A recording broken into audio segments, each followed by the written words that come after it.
All right, welcome to the Coach's Show here. Head coach Eugene Rogers. I'm Rusty Hitt, and Coach, not as much fun as last week when we came in to record after a tough loss against Waco the other day. And I really think, you had a good opportunity to win that game, and you just had some things go against you. And really, I think, kind of epitomized that first drive. Your defense is out. You've got them 2nd and 22. You come up with what looks like a big sack and just an effort play, and there's face mask called on it. Get automatic first down. They go on to have a long drive and score. And that was just kind of the typical of the night. You have some really good things going on right there.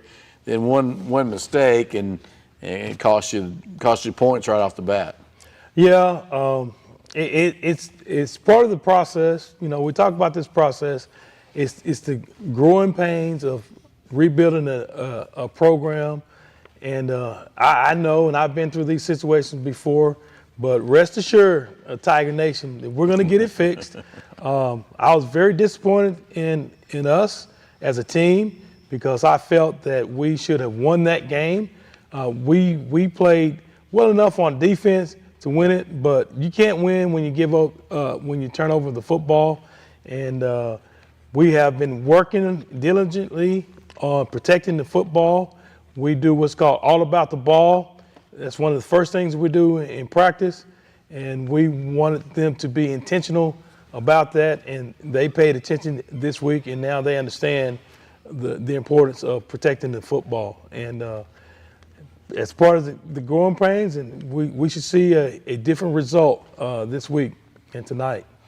Well, I know, and it really was the nature of the night, the mistakes that kind of cost you. You mentioned that you had 3 fumbles there in the first half that killed drives. You had a lot of those pre-snap penalties on offense that were disruptors of drives, and they always seem to come at 3rd and 2 or 2nd and 2, right when you're really about to have a chance to extend a drive and do something. But you had those 4 straight drives that had ended with a fumble.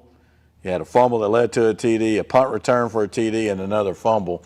And those were 4 straight drives in the heart of the game. And that's really what set you behind, because second half, you really controlled most of the second half. Well, I'm glad we were able to be in that situation. But what the kids, what I brought out of that game, they didn't quit. Yep. They didn't let up. They continued to fight and listen to us, even though that we had bad things to happen to us. And I'm proud of us for that, not giving up and quitting. We're going to fix the little things, rest assured that. But we did not quit at any time in that game, and I was proud of them for that. And it was a learning situation for us. And I'm glad we had an opportunity to go through that in the preseason. So, we got district next week, and we're going to get those things fixed. Well, I know you had some new young starters, first-time starters on the offensive line. And one thing, I don't know if it was the reason, but their defensive line did a lot of shifting right before the snap.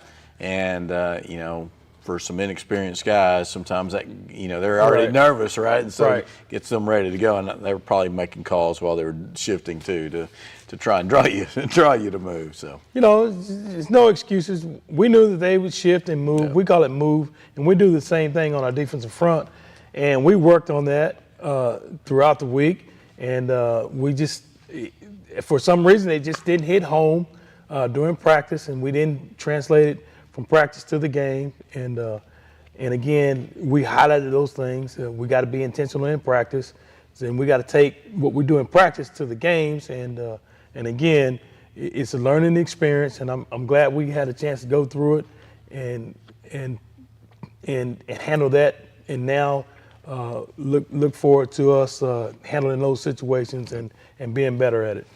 Well, you mentioned your defense. Defense was really good. I mean, you only gave up 13 defensive points on the night. You feel like if you're going to give up 13 points, you really got a chance and probably should win most games. Yes, sir. And looking back at it as the head coach and defensive coordinator, I told the guys I was proud of them.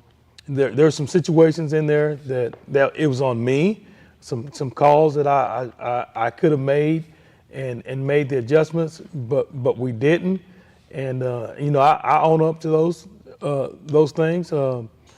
And then some of it's on them, because if it's on them, that means we showed you and we worked on it, and then we don't get it done, it's on you. If I don't make the call, and I'm going to tell them it's on me, and there's some things that I could have called and put us in a better situation. So we're going to get those things fixed moving forward, and give us the best opportunity to win the football game. Well, certainly they had a big size advantage. They had a huge offense, right guard. On offense, they did a lot of double teaming behind him, and they had a pretty good size running back. And I think you mentioned that last week when we Yes. talked and so they just kind of wore you down, it looked like, as the game went on, got in behind those big guys and just, not getting huge chunks of yards, but just, 4, 5, 6 at a time. Yeah, hindsight is 20/20. Looking back, I should have moved more, stunned it a little more.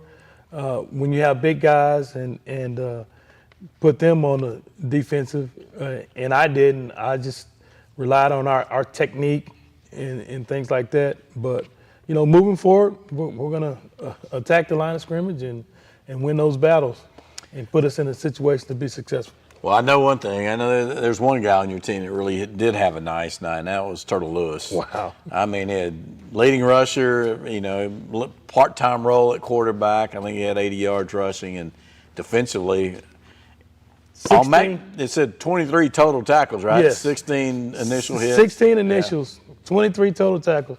He played an outstanding ball game, and I told him, I said, hey, I'm glad you're on our team. Yeah. He did a great job from whistle to end.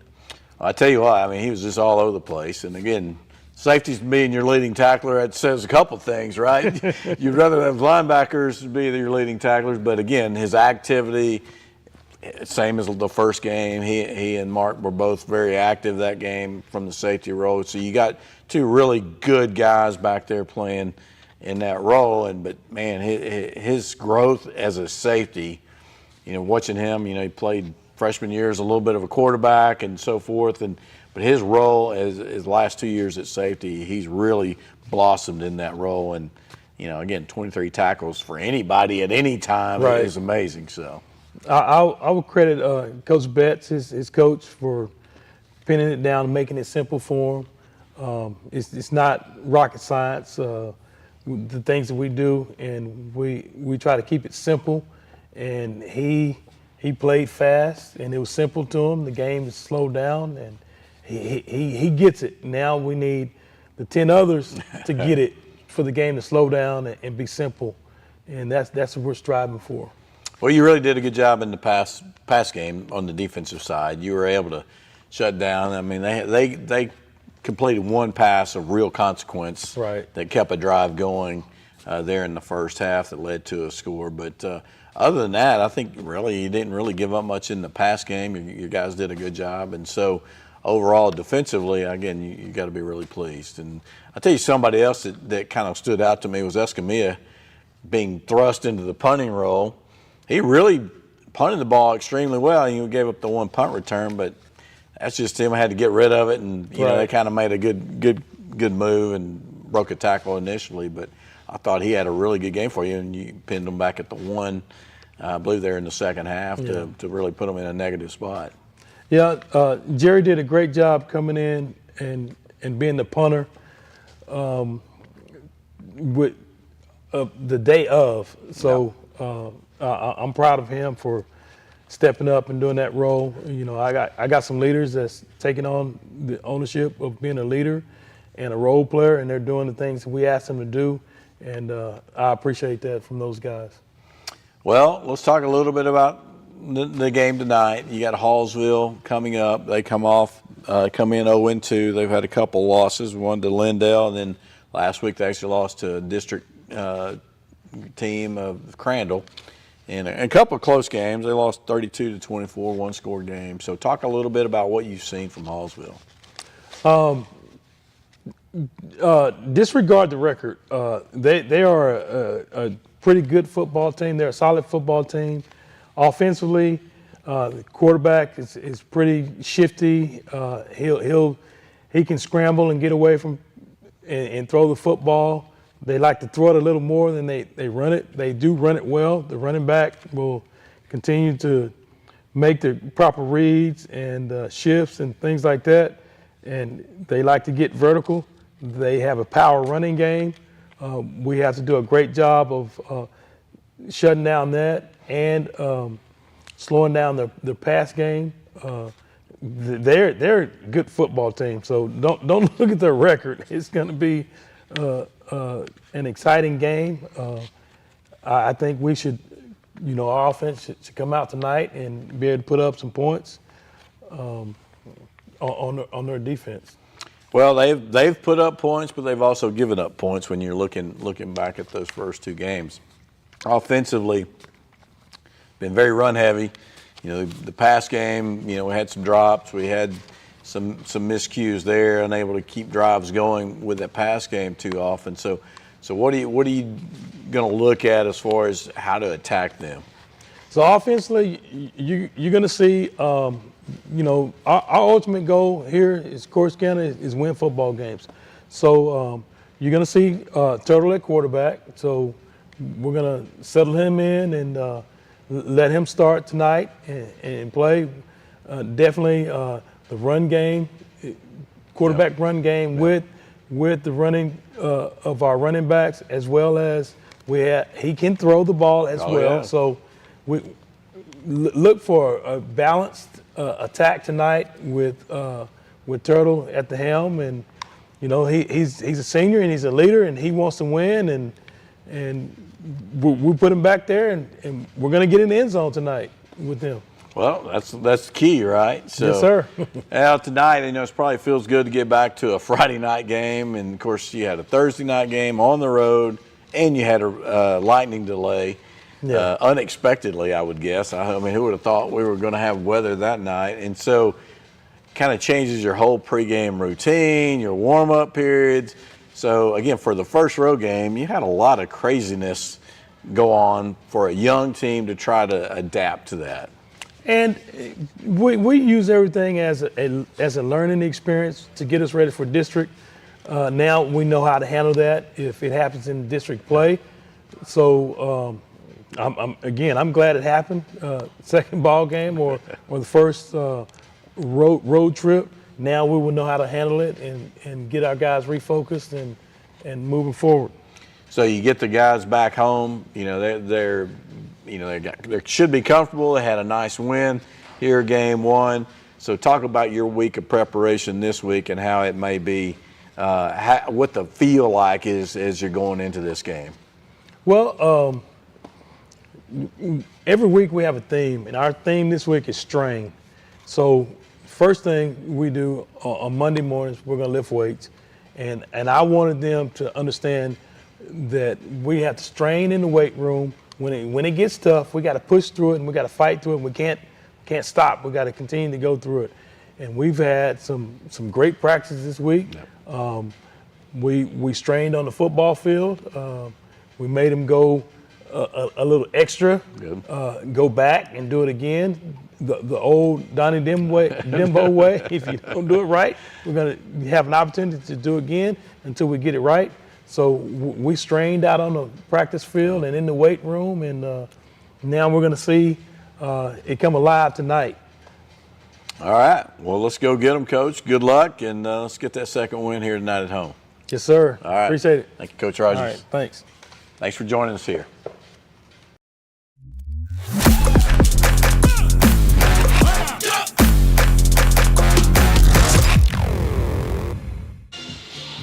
Welcome to the pregame show here at Corsicana Tiger Football. Rusty Hitt, Richie Cottrell with you. And here we go, game 3, Richie. And it's a game that the Tigers need to come out after last week and do a much better job of not hurting themselves. Last week they really put themselves in a bad spot, especially on offense with all the penalties that killed drives and the turnovers. And if you listen to Coach Rogers' coach's show, That was their first road game. Yep. It's on a Thursday night. You mentioned it. We had lightning delays.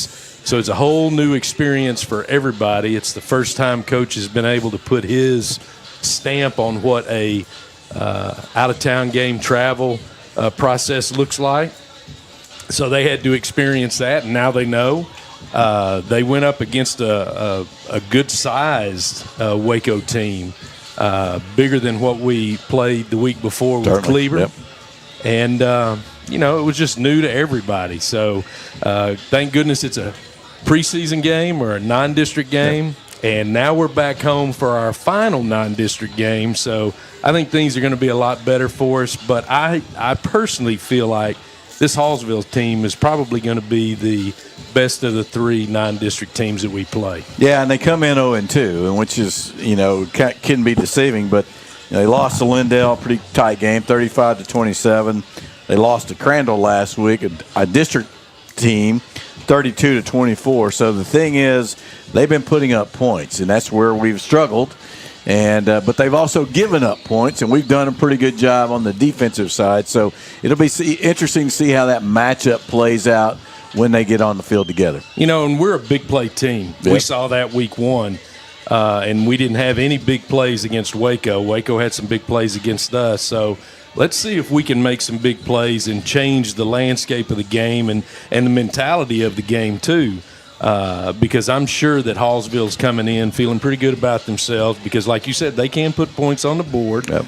Now, they haven't stopped people, and we hope on our end they don't stop us tonight. But we need to make sure that we're making some big plays, and we've improved from these last two games. They've had 3 weeks of practice before games now, so you hope they're in a practice groove. You hope that they've begun to work on technique, and they're beginning to master the coaching points of the technique that the coaching staff has, and that they're seeing that on film, and then they see the improvement that they make, and that just continues to build in confidence and continues to build that strain that Coach talked about being their word for the week. Hopefully that continues to build that strain for tonight's game. Well, and one thing we saw is when Jamarian Lewis, Turtle Lewis, comes into the game offensively, he provides the spark. He had 80 yards rushing. Yeah. As you watch the coaches show, he had 23 tackles on defense. Yes. And so he comes in, he's going to start at quarterback tonight and try to carry that over. You get he and Mark Brown. Now, Mark had a great game one. Last week he struggled a little bit with the fumbles. I talked to Coach, and when we talked about it, it's like all the fumbles weren't really him holding the ball out. Right. It was basically somebody putting a hat on the ball. Yeah. They worked on a little tighter on the carry, putting it up a little high and tight, as coaches like to say, right? Yep. So putting it against your body so you don't leave that little room, that little air in there to knock that out. But those two guys are your big play guys, and so they're also your best defensive guys, and so they're going to be tired. But you got to get those guys on the field because you got to find a way to move the ball and you got to find a way to score points. But last week we had a really treacherous second quarter. You had 4 consecutive series where you had a fumble, you had or actually 2 fumbles, right? Yep. You had a punt that was returned for a touchdown. Yep. And you also had a lot of penalties. And, Richie, I think penalty yards last week was 107 for the Tigers, 55 for Waco, 16 for the Tigers, and 9 for the Lions. And so what happens there is all those 5-yard pre-snap penalties come back and set you back and get you behind.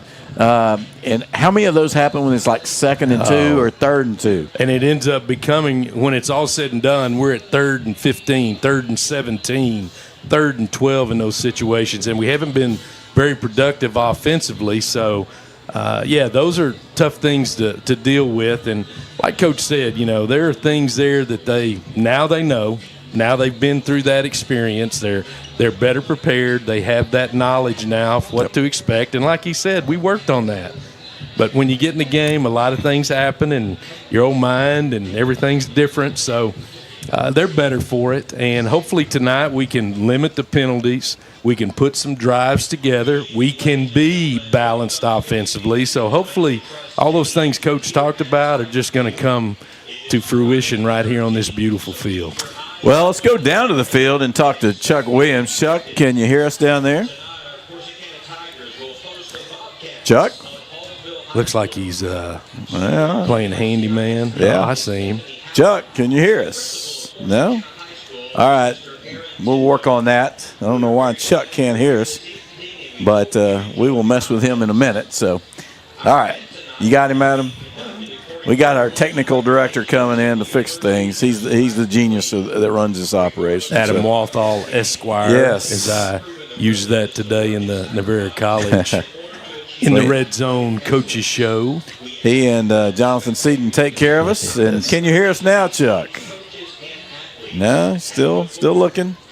All right, we'll get down to Chuck here shortly. But, Coach, Game 3, last game before district, you want to come in and show that progress, Yeah. Really, week 1 was a fairly clean. We created some turnovers. We had some, but we created more than we lost. We didn't have a ton of penalties that day.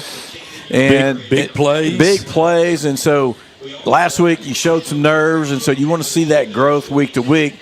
And, one thing Coach pointed out to me, not on the show, I believe, but he says, Corsicana hasn't won a game after a loss in 3 years. And so that's part of the process, right? Part really of building is. the program is if you can come back and have some success now and they can feel much better going into that district start, would be a big thing right here for this young team. Well, we hope that the comfort of coming home is going to play a big role in how the guys are prepared mentally and how they prepared themselves throughout the week, knowing that they're going to be back here at their home field. One of the things that I've noticed is the senior class has responded very, very well to Coach Rogers and the new staff. Now, in my experiences, I've been a coach that has come into different programs, and you've got a senior class that's with a coach for a number of years, whether it's 2 years, 3 years, or 4 years, depending on, their junior high years and those kind of things. And they could really think a lot of the coaching staff, think a lot of the philosophy and the way the coach prepared, and just everything that deals with that particular coach and what they're all about. But the Tigers, I feel like, have done a great job responding very, very well to Coach Rogers and the new staff coming in. And to me, that's a huge win. And that leads to progress. And that process, the seniors are the leaders. And he talked a little bit about it. Just like Escamilla coming in the day of being told, hey, you're going to punt. Yeah. And he gets out there and punts. So I think the fact that he's got those guys in his corner and he's won them over with everything that he's all about, I think that's just going to lead to better things. And we do need to win a game, win tonight, and then be able to put another win back behind that, and let's continue that process. But if you haven't done it, it takes a while to get used to it, and it just a break here or a break there is going to be the difference in order for us to be able to take care of that piece of this process that I know Coach Rogers is all about. And the progress you look at when you're building a program is when, you don't let that mistake get you down, or let something that goes wrong detour you from what you're doing. Like whether it's a drive, it's overcoming a penalty, or if there's a turnover, you come back and answer that, you get a stop and get the ball back or whatever. All those kind of things. Or if it's a game that you let slip away from you, the next game you come back and you find a way to overcome that and have a better outing. And tonight I look for this team to have a much better outing with the senior quarterback and Turtle Lewis kind of giving you some stability right there, as opposed to, Jabraylin is a very talented young player, but he's a very young player. You had Turtle Lewis throwing touchdown passes as a freshman out here on Friday night. So it's not unusual for him. He's been under the fire, under the lights. Yeah, and he responds very, very well. And I think the aura of what this coaching staff has brought in and their coaching style, the relationships that they're building, and their commitment to these student athletes and to Corsicana shows. And I think those players have recognized it, and I feel like they're responding very, very well to it. After that loss last week, now it's back to the coaching board because the coaches now have to reteach and change everything that you talked about. Don't get down on a penalty. Don't get down because you turn the ball over. They've got to reteach these athletes and these young men how to respond positively. Flush that last play and let's move forward. Flush that game and let's move forward to the next game. So there's some coaching and some psychological games that are being played by the coaching staff as they prepare the guys for tonight's game. Well, you talked about the senior class and how they've responded, and that really does show up. You talked about Turtle and what he's done both offensively and defensively, really been a leader out there on the defense side. Escamilla, a defensive end, and coming in and punting the other day, again, with no notice, really. Right. And then Montre Bush, another guy that those guys have really responded well from that defensive side of the ball. And, last week they got beat up a little bit because they had some really big offensive linemen. They would get in, they would double team right there at the point of attack. And that's one reason why Turtle had so many tackles is because they were really road grading through there sometimes, and he was having to come up to be that force guy to make that tackle. And you really want those linebackers to be in that spot. You do. You'd like the first level to create havoc, and that's your defensive line. And then you'd like your second level to come in and finish things off. And your third level, your secondary guys, you want them to be able to just kind of put their hands on the pile or jump on and ride it down and not have to come up and make plays. But then also, depending on what coach called, dictates what that safety does. And he might have had, Turtle involved in a heck of a lot more. His reads might have created him or turned him into more of a run filler and had gap responsibilities or inside-out type responsibilities through his pursuit. But the beauty of it is that guy's making plays. Well, they abandoned the passing game, really. Yes. They had one real pass of consequence in the game that converted for them. But other than that, they just got behind a big running back with a big offensive line and tried to outnumber you.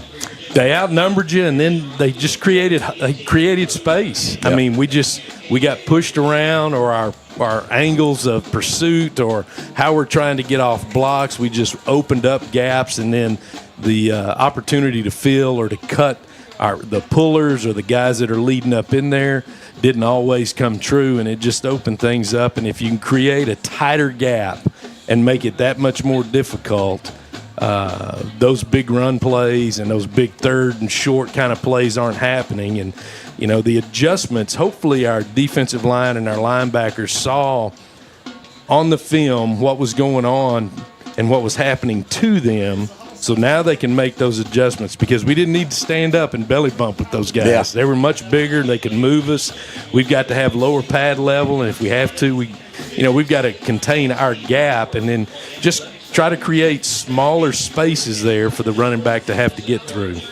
Well, Hallsville comes in again. We talked about them; they're 0-2, and we don't really they don't we had no stats to find on those guys, so we really don't know who their players are. But they're a pretty good sized looking team out there when we saw them on the field, Coach. Yeah, they are. Their offensive front, defensive front look like they're all big fellas. They seem very unified, and watching them in their pregame warm-up, they've got some good skill guys that can catch the ball. The quarterback delivers the ball very, very well. The running back's got good vision, it looks like, and he breaks very well. Defensive backs seem to have good footwork. The linebackers seem like they're decent-sized linebackers, and they moved well in their pregame warm-ups as well. So, they, as we look at them, the eye test, they look like a pretty good, solid football team. And I think, just by the response with Coach Rogers during his coaching show, I think he knows that. Yep. And if they get some momentum, it's going to be tough. It's going to be tough to slow them down. So we've got to go out and be the first to, pop them real good. Well, hopefully we can get out there and get a stop and get the ball and do all the things we need to do to get that momentum going here early. It would be great for this team to get an early offensive score here and kind of get that momentum going. I'd love for us to be able to put the ball down, take the ball down the field. Let's don't turn it over. I think Mark is, he's worked on it. And like Coach said, it wasn't because he wasn't doing something. It's just, you're as a defensive coach, you always taught your players that I want your face mask on that football to knock it out just by tackling, and that happened against Mark. And it wasn't like you said earlier. He's not one hand in the ball. It's not away from his body. He's doing a good job of running the football. It just helmet on the ball, and it created those turnovers. So if we can limit the turnovers, hopefully we've improved technique. We're making adjustments to make us better players at the point of attack. If those things are in place right now, we've got a good chance of playing some good football tonight, winning a game, and going into district with a win and an opportunity to put another win behind a win, so we can cut that 3-year drought and just cut it out. Hopefully Chuck's getting to where he can hear us down there. I see some recognition. All right, it's about time. Yeah, get there and go to work, man. Well, I was trying not to get him to blow my eardrums off. I was really scared, but I hear you loud and clear. Great job, Adam. Good to be here. They just announced it's 97 degrees down here, so I just feel right at home. Well, it doesn't look 97 down there, Chuck. Looks about 72. Here where I'm standing on this track, it is kind of 72. The sun's gone down behind our beautiful stadium, and so it isn't that bad, really.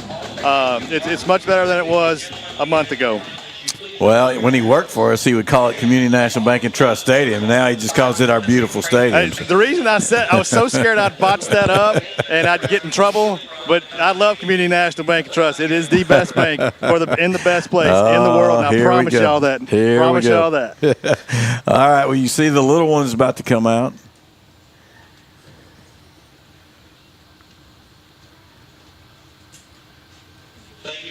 Had a moment of silence there. Caught us right there. So the kids are about to run out on the field. Well, while we're getting ready for those kids to run out on the field, seeing the officials. Well, we're gonna do the national anthem without the football players. I guess so. They're doing the school songs. Okay. Well, all right. So while we're doing that, let me get my eyes, and I'll tell you, we've got the Tyler football officials chapter again this week, and we'll have them every home game. We utilize them as our officiating crew. Referee today with the R on his back is Joe Jones. The umpire with the U is Mike Stevenson. The head line judge with the H on his back is Jacob Woten.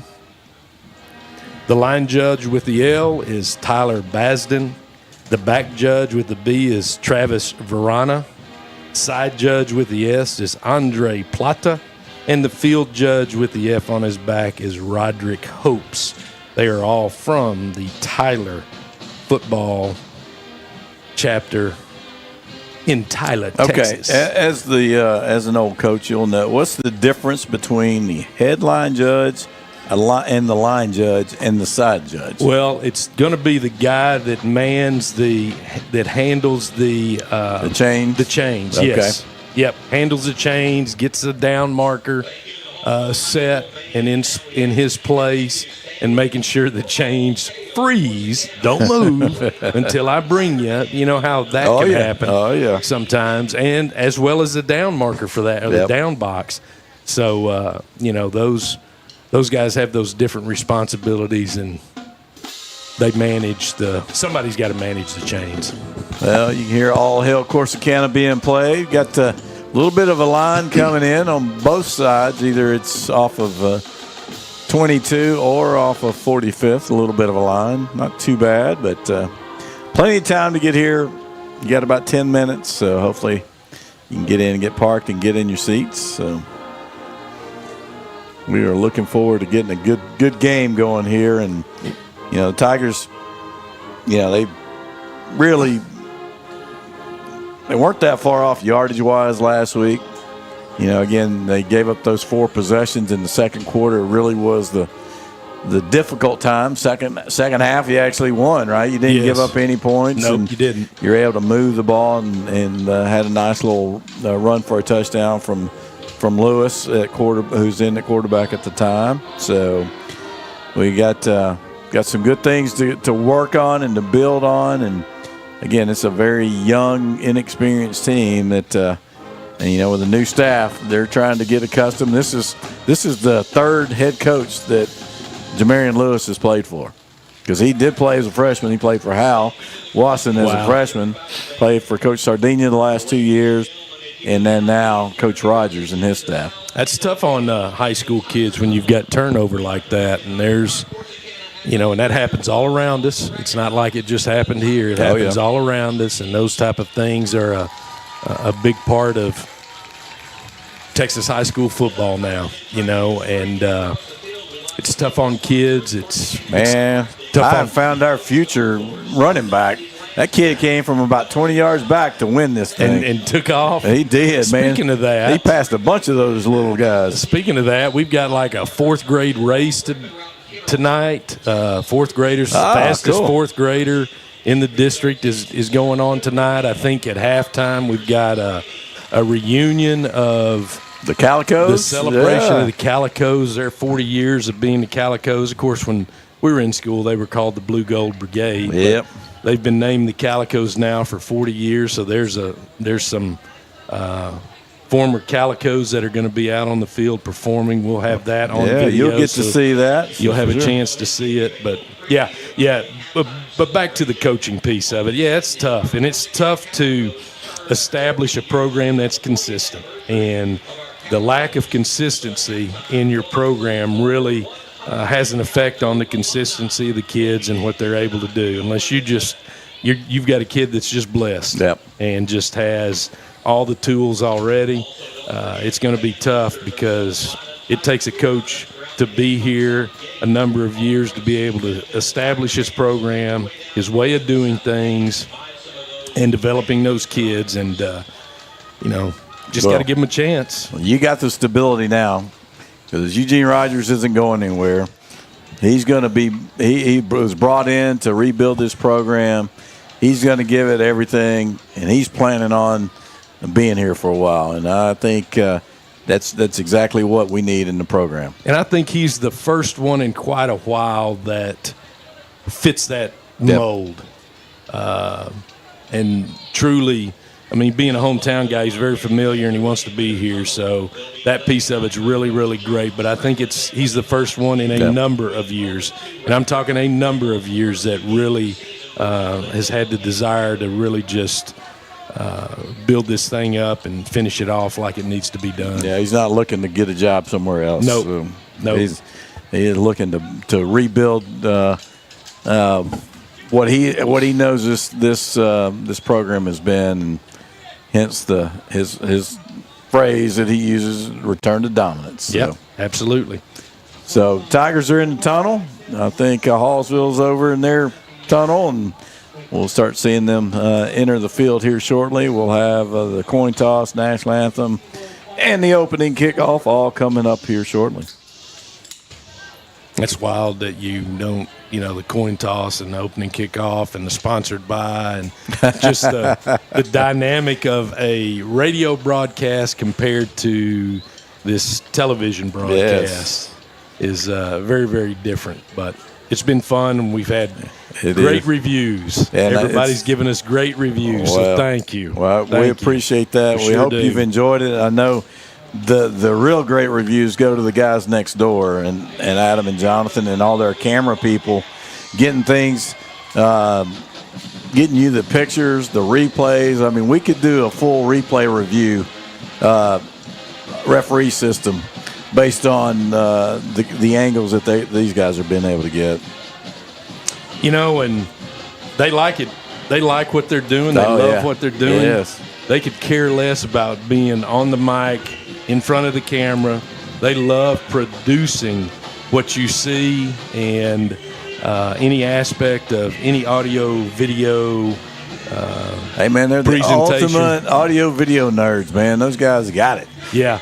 Jonathan works at Navarro with me, and he's all into that audio video piece of it as well, and he does a great job there also. So he just carries it over here. A former Corsicana Tiger as well. I had the opportunity to coach him on the offensive line when he was in school here. All right, how about Chuck, man? Chuck, let's talk about your helpers down there. You got an extra helper down there tonight. I do. I have my oldest two daughters with me, my senior and my sophomore tennis players. That program's 12 and 3 right now. I got a district match coming up Tuesday against Midlothian. Took care of Kaufman last week, and here come your Tigers. This is a great intro as they walk in. As you can see, again, I'm like you guys. I'm not used to. People are probably seeing that right now. I'm used to having to explain that. But yeah, to have two helpers. The theme this week at the high school at the pep rally was Hawaii, kind of like for Hallsville, and aloha to Hallsville. So they're festive tonight and ready to cheer on their Tigers, guys. Oh, man, some good ones right down there. Good help Chuck has today, and we are ready to get this game going. Tigers do their customary walk to the midfield and then run it out, and we will see. We got captains getting ready over there on the Hallsville side. See if we can get those for you. We got is that 10, 11, and the big boy is 67. I'll get 10 and 11. How about that? 10 and 11 so far. Joel Hale and Lance Carver. And it is 67. Big boy is 67 is Gabe Bennett. Those are the captains for the, and there's snuck another one in there. Who's the that, quarterback. Rich? The quarterback snuck in right there, number 2. Let me get my glasses on, and I can tell you real quick. That's Josh Seal, and he's the starting quarterback tonight. All right, we're going to have the national anthem now, so we will be quiet while we have that play and see the ROTC or junior ROTC go to midfield.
Nicely done by the Corsicana High School band, led by Ricky Hinton. God, we were ahead of time. We had a minute left. Yeah, man. How about that? We might get this game rolling on time. So. Yeah, I don't know if we'll be able to match the 54-minute first half on game 1 here against Cleburne. I don't know if that's going to be possible. That was definitely one of the faster halves of football and high school football you're going to have to see. So yeah, you're right. All right, looks like Tigers are sending out number 17. That's Antonio Locke. 23 is Connor Babb, and 28 is Edwin Hogan. Those are the captains this week for the Tigers, and I'm not sure how coach is selecting those each week. Is that? Well, think that's a hard work kind of a reward thing? Could be. All three of them are seniors as well, so maybe there's a rhyme and reason with them being seniors as also.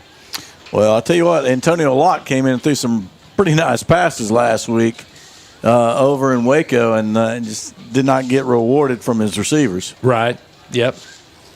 But he had a chance to get in there and throw the ball around a little bit. I know he felt good might about it. earned him some snaps today. Yep, and he got some film time. So as he's watching film and he's in the game, boy, the mind and the viewing changes completely. So well, as you can see there on your screen, if you're watching the game, the Tigers won the toss. They will defer. We'll kick right to left. So south to north. Hallsville will start the game. And a little bit of wind. What little bit of wind there is behind them. Chuck, is there much wind on the field? You know, Rusty, there's not. It's pretty still out here. And, I know we used to do the eye test. Let me tell you what, Hallsville always has big kids, and this year is no difference. There are some big kids we're going to be seeing on your television screen tonight. But, yeah, virtually no wind. I don't see that being a cause for any qualms early.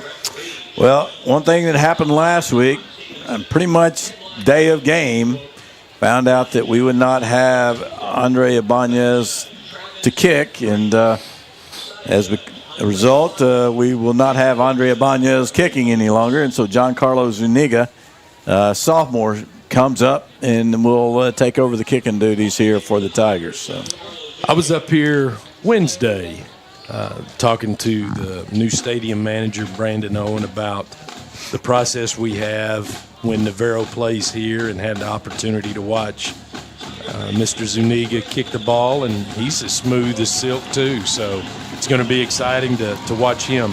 Well, here we go. We'll get a chance right here. Tigers are ready to kick it off. Here we go. Going to kick it deep, and it's going to come to the right side, taking it about the 3-yard line. Comes up to 15, going all the way across the field by 13. Going to cut it up. Little move inside the 25 up to near the 30. So that 13 was Blanton Hale on the return and gets it up. Pretty good return there, Coach. We had Lopez and Escamilla both on the tackle there. Escamilla he started in pursuit, and as he continued to starting pursue, defensive ends right there. As he began to pursue, he turned his head to make sure he wasn't going to get blindsided and overran. But Escamilla planted, came back. Lopez had made the initial stop. Escamilla came back and helped finish things off. All right, here we go. As Hallsville's going to take over, and they will be they do give them the 30-yard line. And the snap back is the quarterback, Hale, I believe, and drops back. Going to throw a screen, got a little room.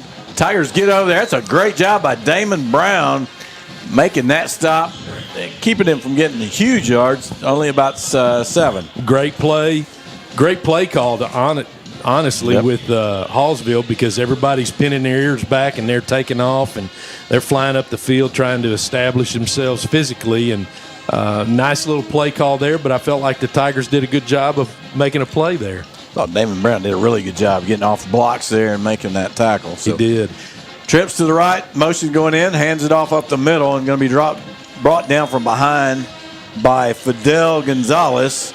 And it will be enough for a first down, though, up to about the 42-yard line. They motioned their, I guess you'd call him their tight end, maybe their fullback guy, but all it turned into was a lead play. They just blocked out, opened up, and led up there in a lead play on 2nd and short, and were able to make a first down there.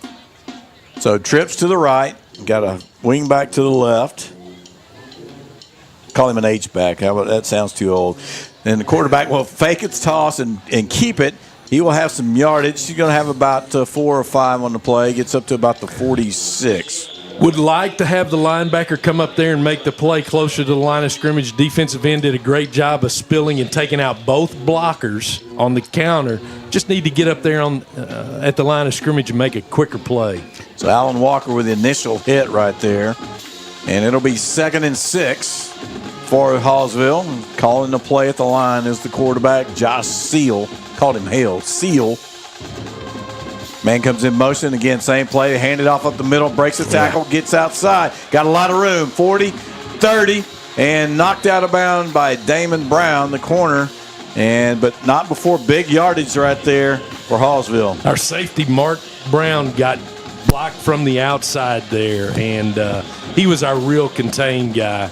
And with that block on his outside shoulder, it enabled the running back to be able to get outside. And, our corner's taking his third. He's deep with the receiver and then coming up and making a play late. This is Caden Bolden, the running back for Hallsville, with a nice run right there. So it's going to be 1st and 10 from the Corsicana 26-yard line. There's the snap, handed off inside to Bolden, cuts it outside. Tigers get him down. Brown, along with some help, I believe that's Frank Jackson. Frank Jackson, the other rover. Jackson's the other linebacker there, and he came on an outside blitz and ran it down from behind. So kept them to 3 yards there. So it's going to be 2nd and 7. Again, you got a 2-by-2 set here, and you're way wide on the right side down here. A lot of green space for those guys to operate. So it's 2nd and 7. We're going to have a flag, and the little pass outside, and it breaks a tackle, and he's going to go out of bounds. But there were flags. It must be offside because they let the play continue. Yeah, it had to have been us. It's our left side, left defensive end and outside backer there, with the clap of the hands. Yeah, little delay on that one. Yeah. It's a clap of the hands, and then they're giving the center. 10, penalty refused. 1st down. And then we weren't able to make the play once the ball was thrown out there. So it's going to be. Sorry, we got a little Tiger timeout. Yeah, timeout here. Hallsville's done a really good job of driving the ball down here on this first drive, and got a 1st and goal. Tigers called the timeout. Eugene Rogers gets his team over, and let's kind of reset them a little bit. Yes, he looks like he is working to reset them and to calm them down.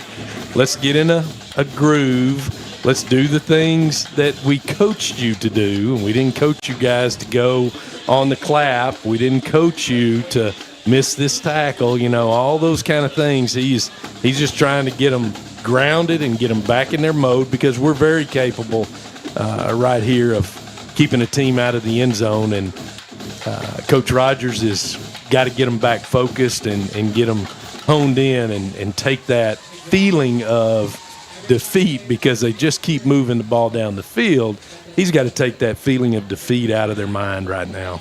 Well, they've done a really good job running the ball against us, and then right there they pop a little screen pass to the outside and make a couple of guys miss and get down the sideline. So the breather there, everybody catch your breath, get back here and see if we can't get a stop. So it's going to be 1st and goal. You got 2 guys wide to the right, 1 to the left. You got an H-back in there. Going to hand it off to Bolton. He's going to go back outside. Oh, yes. Tigers defeated this time. Good job by Lopez and Brown. Yes. Initial contact at the point of attack. Great play right there by both players. Lopez especially. He's fighting off a guy that's probably 5 or 6 inches taller, and I bet he's got 40 or 50 pounds on him. But just great technique. That's coached technique right there. And his hands in the shoulder pads, getting him off, making a play, keeping his outside free. So as the running back has proven, he likes bouncing things outside. Just a fantastic play right there. So loss of 3, 2nd and 11. Quick fake the handoff and hit the seam pass. Wide open is the inside man. And nobody, we bid on the handoff after you've been hitting it, and then they pull it out right there and just stand up and throw the seam pass. Yeah, just a breakdown in coverage right there. We didn't have a single person on that receiver right there, and they took advantage of it and put it in the end zone. I believe that was 23 for the touchdown. That's, it was. Eli Solis. And here's the extra point attempt. Snap is down, kick is up, and it's good. And that'll be 7-0 here for Hallsville as they take the opening drive down and take an early lead. Dang, that was tough because we made such a great play coming out of that timeout to establish a tone, and then coming back with the next play and just not being in our spot like we needed to be. Difficult and hard to swallow, but we're going to get the ball, flush that play. Let's make the adjustments. Let's talk about it and figure out where the breakdown was, fix it. And offense, Turtle, Mr. Moore, let's see what you got. Just got to get it done. So. Yeah, O-line, let's put something together here. Let's work together and matriculate the ball down the field. So the Tigers will send the return team on the field. Looks like Damon Brown will be in the center. Marquise Cooks on the left. And who's that on the far side there? Richie. 14. We got 14, 1, and Jonathan 19. Gray. Yeah. Cooks, Gray, and Brown. Basically some of your DBs, a couple of your DBs back there. So number 16 going to kick it off. That is Chris Maher, or Meager. Or Major. You've got a lot of different ways to pronounce that. So you're going to kick it off here for the Bobcats. And going to pop it up. It's going to be out of bounds, barely. And Tigers will take over there with 8:35 to go, down 7 here in the first quarter.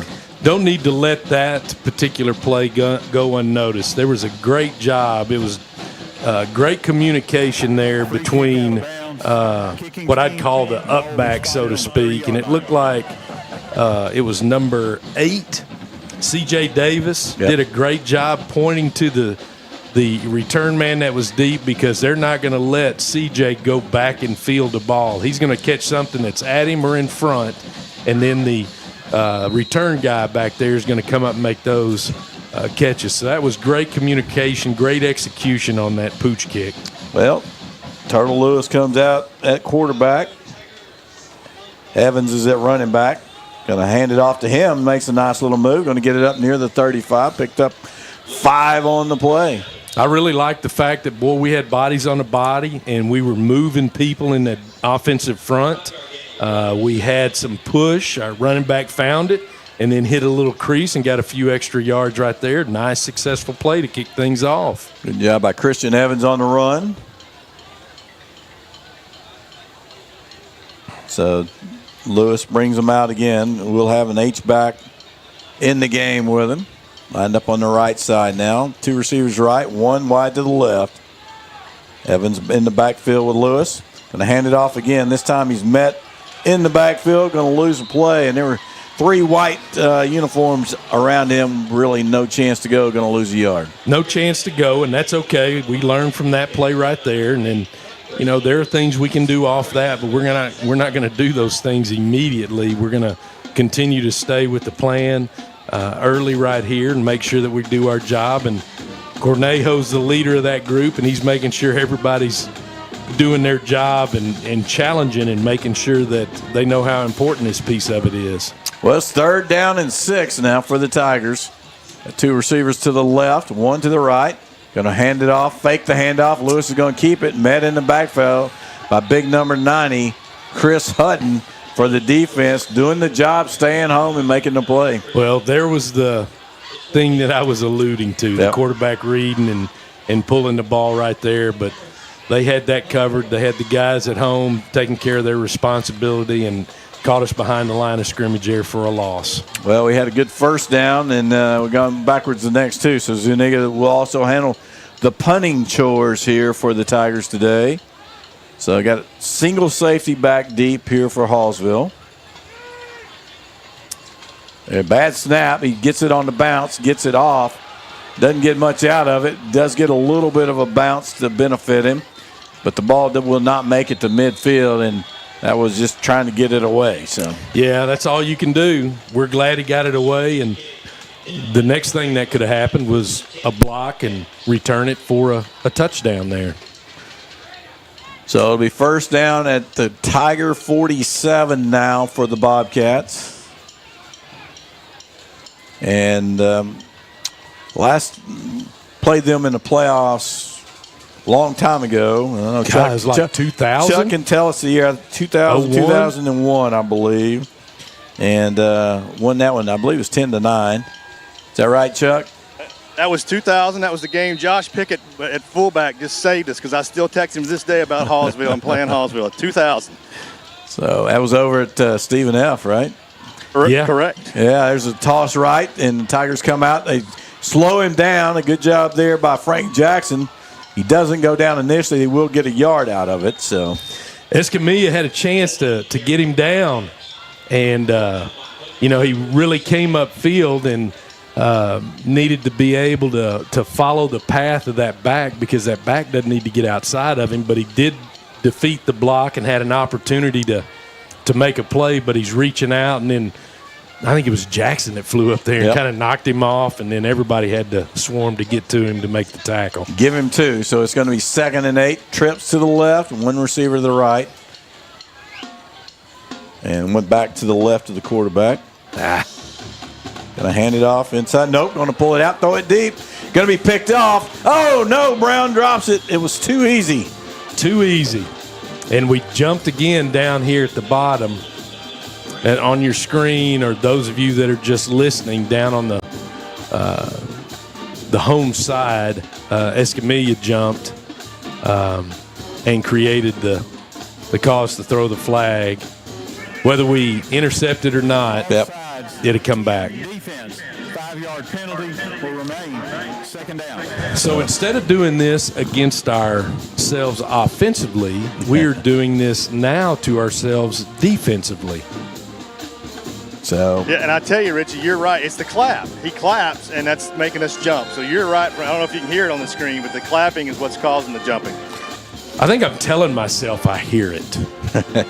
So when his hands go together, I hear that clap in my head. you can just feel it. I just feel it. So there's a 2-by-2 set now. They're going to bring a man in motion. Going to look to throw a swing pass, and Tigers blow that up. Great job staying at home right there. Ball's on the ground. Tigers say they have it. They're going to call him down. Referee's calling it down. That was a great play by Jaden Jones. That is similar to what I talked about earlier with Escamilla. Jaden defeated the block. He stayed outside with the running back and then just made a heck of a play right there. Loss of 10 on the play, so it's going to bring up 3rd and 13. Great response right there by Jones. Man, that was Heck yeah. textbook, right? He did. He followed went through his blocker on the outside. Did his job by maintaining, contained with that swing of the back there. Great job. Yeah, he should have thrown that one over his head, because there was no much there. So it's going to be a big 3rd down here for the Tiger defense. Can they get off the field? Dropping back to pass, looking down the field. Oh, man, inside man again is wide open. Solis will have a 1st down. He just found the spot and settled in there, and just a nice throw and catch. We had a decent rush going, but we just didn't have that little hook curl area covered. That little hook area. I'll call it a hook area because it's more inside than it is outside. I wonder if he delayed coming out. I didn't see the replay. Yeah, let things clear out, and boy, found a place to settle down. So it's 1st and 10 now from the Tiger 35. They overcome a 3rd and 13. Hand it off, coming to the right side. Tigers turn it back, but he's still moving. He's still alive, and nobody's going to get him now. He's going to have a touchdown. Bolden with a 35-yard touchdown with a nice job of avoiding some tackles early, but then just finding the green space. It's just the plant cut back. He did that. I want to say it was 4 different times. Just a plant with his right foot, cut across, and we run by. Next guy's coming, plant again, cut across to his left, we run by. And he did that 4 different times and was able to get to the open space there. So our last guy fell into that same trap, and he was able to put the ball in the end zone. There's the Hale on the hold. And big kick. I saw him kick a 57-yarder with no rush or no snap in pregame, but just the ball set up on the 47, and he nailed it. It comes off his foot very nice. It's good and high, and even with those PATs, it's up and deep. So quickly down 14-0. So the Corsicana Tigers really need some offense to go here. They need to get an answer on the board. They really do, and let's just execute our plays right here. You know, we come out with a great first play, and then the next 2 just kind of wither away. So let's put something together. We've proven offensively that we can get our bodies on them and move them, and we can put our feet As you see together, me put hit my the jacket ground, on. let's go. Yeah, and I'm too busy moving. I need something Richie's to draw got his shorts on, and I got a Yeah. jacket on. So, But we can put something together right here, and we just need to do it. There's, who cares if it's 14-0? It's in the first quarter. We got a chance from the second series to make something happen. So let's go do it. well, and you had some positives on that defensive stand drive. You had a couple of negative plays you created. You put them in a bad down and distance situation. That what they've done is they've hurt us on the run, and it's really opened up some passing opportunities for them. So, Yep. So here we go. It's 4:08 to go. There's the kick again. Short high kick, going to be caught at the 21, dropped by Gray, and Tigers will take over there at their 21 or 2. Going to give them the 22. So. Communicated well once again. Executed very, very well. Just do a better job of catching the ball. It's important. Catch the ball. You've got plenty of time, and make sure you have it. And then if you're taking off, take off. If you're not, if you fair catch it, and just know they're not going to hit you. Yeah. Just catch that ball. And then if you aren't one of the guys catching it, go pick somebody off. Well, you got Mark Brown in the game at running back this drive, along with Jamarian Lewis at quarterback. Going to have trips to the left side, a solo receiver to the right. There's the snap. Hands it off to Brown again, who's met in the backfield. He gets away, trying to get outside, and he works really, really hard to get back to the line of scrimmage. God, we can't afford to do that to our running back. That's just tough on him physically, and then also mentally. He needs to feel confident that we're going to get the block right there. We had Cornejo pulling. We didn't have either a scoop block from the left guard or a block back by the right guard. We didn't have anything there, so that nose guard's able to just run up the field and totally disrupt everything that went on right there. So we've got to fix that little thing, and maybe we've got a nice little play after that. Well, we saw some life out of the I formation in that game one, but haven't really been able to go back to that because Keenan Murphy's been in concussion protocol, and I don't think he's available tonight. And he's really the other back that really comes in and helps make that work. So. Yep, he's in his jersey only.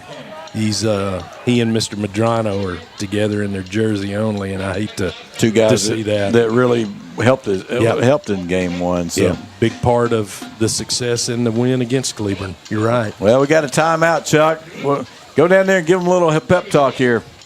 I'm heading out there. I tell you what, at the end of this quarter, they're having the 4th grade race. All right. I'm going to tell you, if this was held in 1979, I'm not an athlete, but in 1979, I was the fastest 4th grader at Fannin Elementary. I'm just going to tell you I was.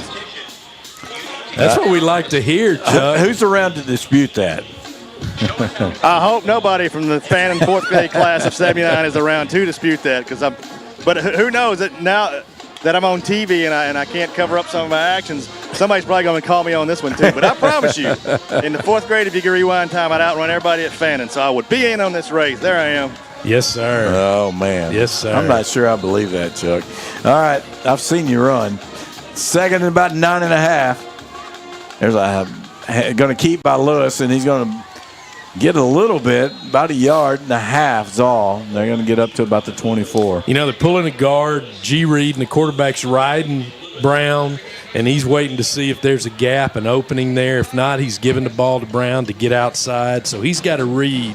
He's following, so that's the whole reason he decided to keep the ball on that particular play. And there was a little crease. Yep. It just closed down quickly. Mm-hmm. And so here we go. It's a big third down. 3rd and 8. Tigers, they really don't need to punt this ball away. No, they don't. Hallsville's in an odd front, nose guard, 2 tackles, outside linebackers. Rolling to his left. Going to throw an out, and it's caught right there. That time by Gray. It's going to be short, though. It's about a 3-yard route. It's not going to get you a first down. No, it's not going to get you a first down. Of course, it does not help when you've got the play side defensive end in your face, too. Yep. It'd be great if, the running back that's leading to block is not Peel expecting back, that to happen.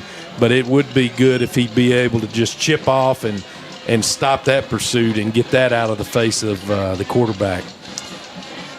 So 4th and 5 brings on Zuniga to punt. It's a little soft snap. Good punt after that with a heavy pressure. The ball bounces past the 30. Oh, why aren't we touching it? Down to the 25. I think we might have had a couple of more rolls out of that. I thought we had a couple more out of that too. Give it a chance to roll a little bit, and then dare that Hallsville Bobcat that's standing there that thinks he's something that, hey, touch that ball and see what happens. There's 2 of us and 1 of you. But, yeah, it would have been nice to see if we'd 48-yarder, all right? Yeah, it'd been nice if we'd have gotten a few extra rolls out of that. It was a helicopter. Yes. That was a helicopter kick. I tell you what, that was under heavy pressure, too. Yes, it was. That was just get it off my foot and away from me. See, Andrea Banya's picture popped up. That is not Andrea Banya's that kicked that. That was the initial roster, so that was Giancarlo Zuniga. They're going to throw a bubble out to the outside. He did not catch that, so it will be 2nd down. They like getting to the ball to the back, whether it's a swing pass or in this case a little screen there. Great job by Moore, just working his way through those offensive linemen that are using technique to get to their position to block. Just a great play right there to break it up. See the ball So right it's here. 2nd and 10. Oh, Brown, I'm sorry. I don't know where I'm getting more. It was like saying Riker instead of Richfield last week. 2nd and 10, fakes the throw, going downfield. Tigers do a much better job. Mark Brown covers it. His pressure going to get him. Frank Jackson with a big sack right there. He does not get rid of the ball. Man, it's a good close right there by Frank Jackson. Excellent play of Jackson just continuing to run to the quarterback and not slowing down, not jumping, not shuffling. He's running to make the play because you can get to that position and you can think, well, I'm going to knock the ball down if he tries to throw it, or it's going to slow me down. Frank did a great job running through and making that tackle and creating a 3rd and long situation. Well, originally it was all set up by, they were running a double move. A little pump fake, going to try to hit the guy down the left side, and Mark Brown covered him up. Ooh, did he down ever. there, and so that he had to pull it down, and nobody was open. So a much better job in coverage that time by the Tigers. Coach Rogers and the defensive staff are feeling good right now as compared to the series before. Much better. Yeah, you got a 3rd and long now, 3rd and 15 here. Okay, you cannot let them convert here. This got to force this punt. Come up and make a play and get some pressure on the quarterback. Make sure you know where 23 is. Find him. Find him and make sure we've got that zone covered. If you have to, just put a guy on him. So 3rd down and 15. Timeout called here by Hallsville. There's 2 minutes left. It's still the first quarter. Still the first quarter. Okay. So that first quarter has only lasted 28 minutes right now. Not too crazy. No. It's been a little bit of action, so for them anyway. So Tigers got to have some positive vibes after that. So let's come up here and chance to get off the field. Well, it's a heck of a feeling right now defensively. You're feeling good about where you're at, feeling very confident, and I know the coaching staff is too. So they've just got to make sure they know where 23 is. And I see him in the little wing spot there. He hides out behind the line. So he dropped it down. He's delayed out. Oh, man, great job by, is that 27 for the Tigers? Great job right there by Alexander Hernandez on the draw play. Yes, nice little play all by himself. Great job. Great execution of the defensive call, and makes it 4th in a bundle. So he had no gain, a loss of 5, and now a loss of 7. So that's a great defensive series. Yes. Well, they did a little adjusting on the sidelines. Sure did. Offense is a little pumped up, high-fiving each other, ready to go. So this is going to be I'm looking forward to this offensive series right here. Is that Brown back deep? No, that is not Brown back deep. There's a punt. And he's going to bounce and go sideways, so that helps the Tigers. Was that deep? Is it 2 or 3? Yes, 2. It was 2. Actually, it's 3. That is Jamari was deep. Javon Betts. So we will take over inside the 50, best field position of the game for your Tigers. And they'll have the ball at the 47, and they take over here with 1:07 to go here in the first quarter. And looking forward to see if they can make something happen here. Evans will be back in the game at running back. We're going to go tackle over here? No, they just got out late. Bounce. Yeah, got out late. Trips out to the right.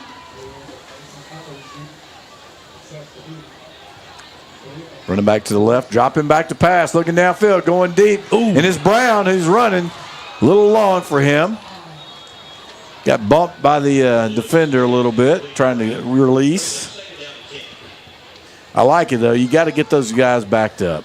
Jamarin he's got a great arm, and he's just got to work on that touch. That's that decision to hit a 9-iron instead of a pitching wedge, or a pitching wedge instead of a 54-degree. Well, you go back to that year he's played a lot of quarterback as a freshman. Yes. He was throwing to Connor Means and to Day-Day Daniels, a couple of seniors that were big play guys. So, again, going to hand it off this time to Evans. He makes a nice little first man miss. Going to get inside the 45. They push him back. So, he's going to get, I guess maybe they'll give him 3 on the play. Okay. We'll take 3. Yeah, down to the 44. So, it's going to be third down and 7. You're on plus territory. If you could get half of it, think about going for it. You'd probably go for it. You bet. Let's see what they're doing defensively here. You got a 4-man front, 2 linebackers. Looks like they're manned up, man free. They're going to make a call here. Lewis goes to the line. Says something's running back. Zone. They're quarter half. Yeah. So he hands off to Evans. Again, it's a yard, nothing more. And again, good job by their defense. They're really tough. They've given up some points, but they're pretty tough defense. Yeah, they're playing. They're tougher to move than I anticipated them being, and they're a big defensive front though. They've got some height. They've got some wingspan. They've got some guys that are physically big. That 250 to 260 range, and they're tough to move around. So it's a challenge. It's a strain for the offensive line to get those guys moved. So we'll see what the coaching staff comes up with here. All right. Well, it's 14-0 after the first quarter. We're going to take a quick little break here, and we'll be back in about 30 seconds.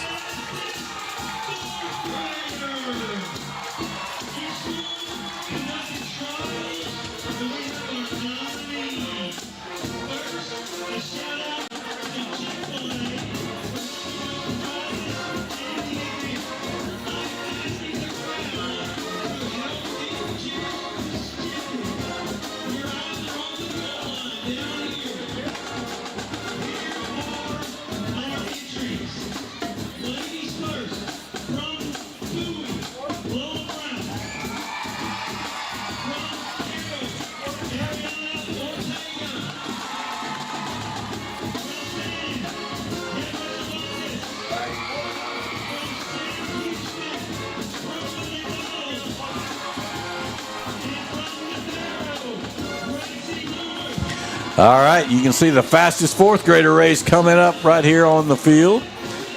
Here we go. And they're off. Man, that's some legging right there. These 2 young ladies pretty fast. I don't think Chuck could have beat either one of those girls in the 4th grade I now. don't think so either. That was the girls' race, and now we have the boys' race lined up and ready to go.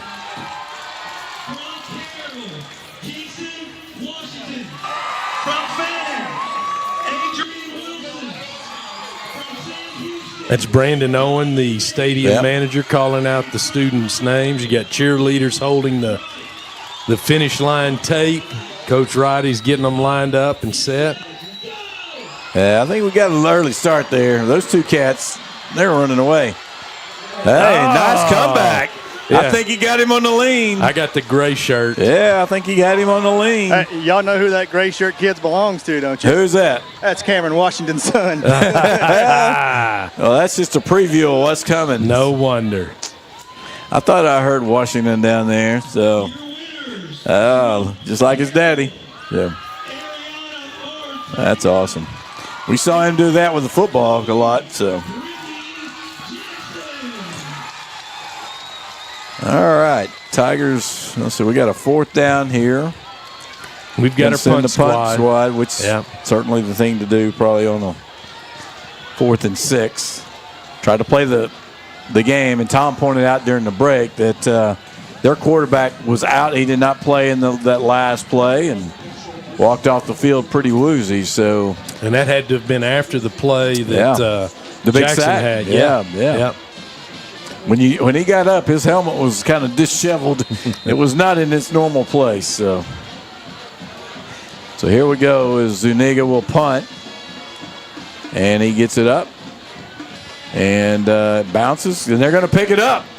Tigers are right there, and they're going to stop him. But he got the candy hop, as we used to say in baseball. Rich, he got the candy hop to get it where he could get it on the run, stop the bounce, and picked up a few yards. Well, and it's a good thing that we had guys going down, filling their lanes, and paying attention to what's going on, because our first few guys there are past the receiver because they're waiting for the ball to bounce to them.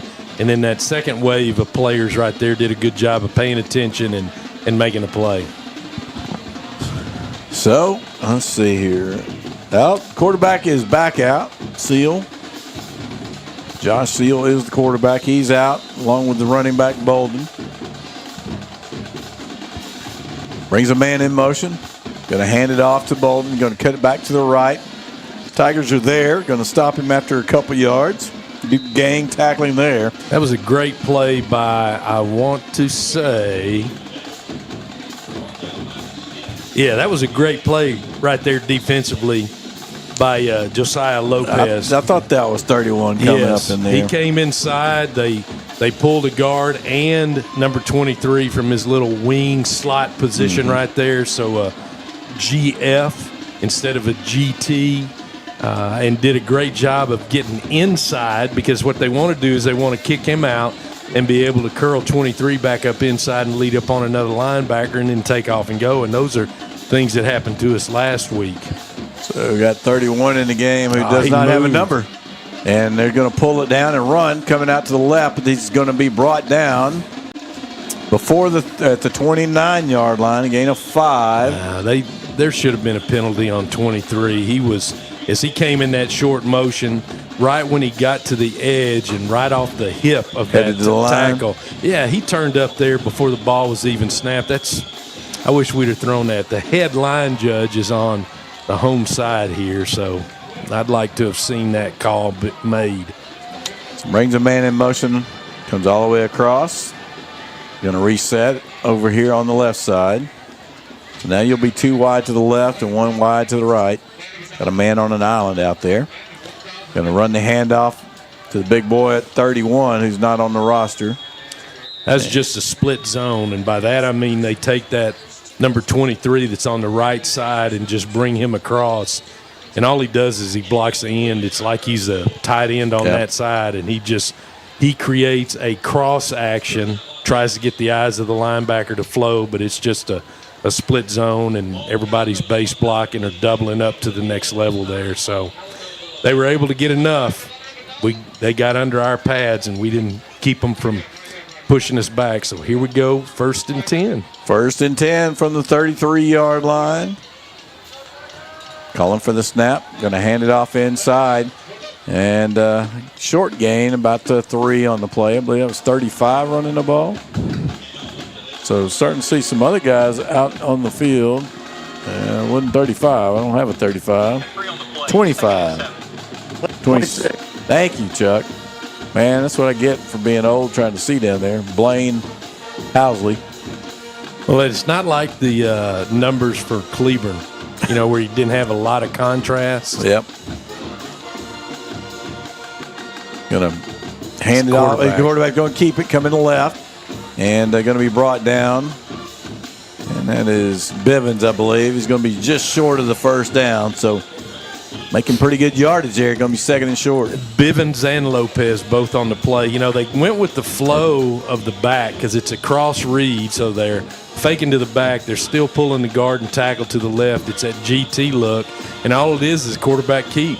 He rides and then gives the guard and tackle a chance to kick and seal, and then he follows right up inside on him. I think that's at second and short, but it's going to be third and short, 3rd and 2. Stay low, hold your gap right here. Running back Stay to down. the left. Going to hand, quarterback's going to keep it, coming to the left side. And man there, but 23 is helping push away, and they're going to get the first down. They're going to get up to the 46, just enough. So Brown was there to make a play. Actually going to give them the 47. Yeah. So again, just enough to keep the chains moving here. Yep. 3rd and short, we've got to press the line of scrimmage. We really got to push it and really be on the line of scrimmage because they've only got a couple of yards to gain, but we've got to be there to make the play. So first down, again, handoff inside. This time, yes. Good job right there. Good read. 26. Yeah, McCown. Montre McCown coming up. Another tackle for loss on the play. Oh, it's a nice play. Nice run through. We did a good job up front, not really giving any gaps, and a good feel right there. So they got trips to the right. They got 23 lined a little further out wide this time. So solo receiver down here to the left. Calling for the snap. They're going to throw the bubble out there. Tigers try to get through. Yes. Man, big boy miss a couple of guys miss, and he's going down the sideline. Going to have a first down. I tell you what, that guy was hard to get on the ground. That's number 15, Coulter Evans. He's a good-sized receiver. He is a good-sized receiver, but I really like the way Jackson played that, man. He got blocked on. The lead block was on him, but he's taking that inside shoulder and running through and making his outside free. Just couldn't quite make the play, and we just missed the next 2 tackles there. But we've got to just get that last little extra inch to finish those plays off like that. So another first down here for Hallsville. Going to hand it off, kind of running to the left, and not much doing. Tigers again do a good job right there. You got Lewis on the ground. You got Josiah Lopez getting up off the ground, and they're going to be another loss on the play. Josiah's a tough old boy right there now. He gets off that big old tackle right there. He gets pushed out by that big old boy, and then he's separating and trying to spin out and spin down, which is a good way to make a play, and he fell right into that play. He's got his hands full with that big old boy, but he's holding his own. 2nd and 11. Send the man motion away from the line of scrimmage, dropping back, solo receiver. He's throwing a go route, and the receiver ran a curl. So that's one of those read routes. You know what the receiver sees the defensive back playing, how deep he is, that kind of thing. Leverage, inside, outside, whatever it is. But I'll take it. I'll take that. So Betts out here on the coverage. So big third down here, 3rd and 11. Well, Tigers had a big defensive stand previous, like one here. Throw the bubble out here, long way. It is caught by the same guy who, that time he doesn't get away. Who's that getting up? Is that Brown or Lewis? Number 1. That's Damone Brown. Damon Brown coming up. That's Frank Jackson coming out there with the initial pressure. And he uses his hands really well. But Brown comes in underneath and takes his legs out. So a very short gain of 2. And so it's going to get up to the 30. So it's 4th and 9. Tigers got a chance here to get a 4th down stop. Dropping back to pass, looking to the right. Now he's going to the middle. He got a man, does not complete it. 15 can't hang on to it. Man, he threw that ball with some pop. I am so glad he threw that pass instead of the pass to the guy at the 10-yard line there at the number 4. Yeah. Our safety jumped the out route by 23, and we had nobody deep. So thank goodness he had already committed. The quarterback had already committed to that. So check that one for the Tigers. Incomplete.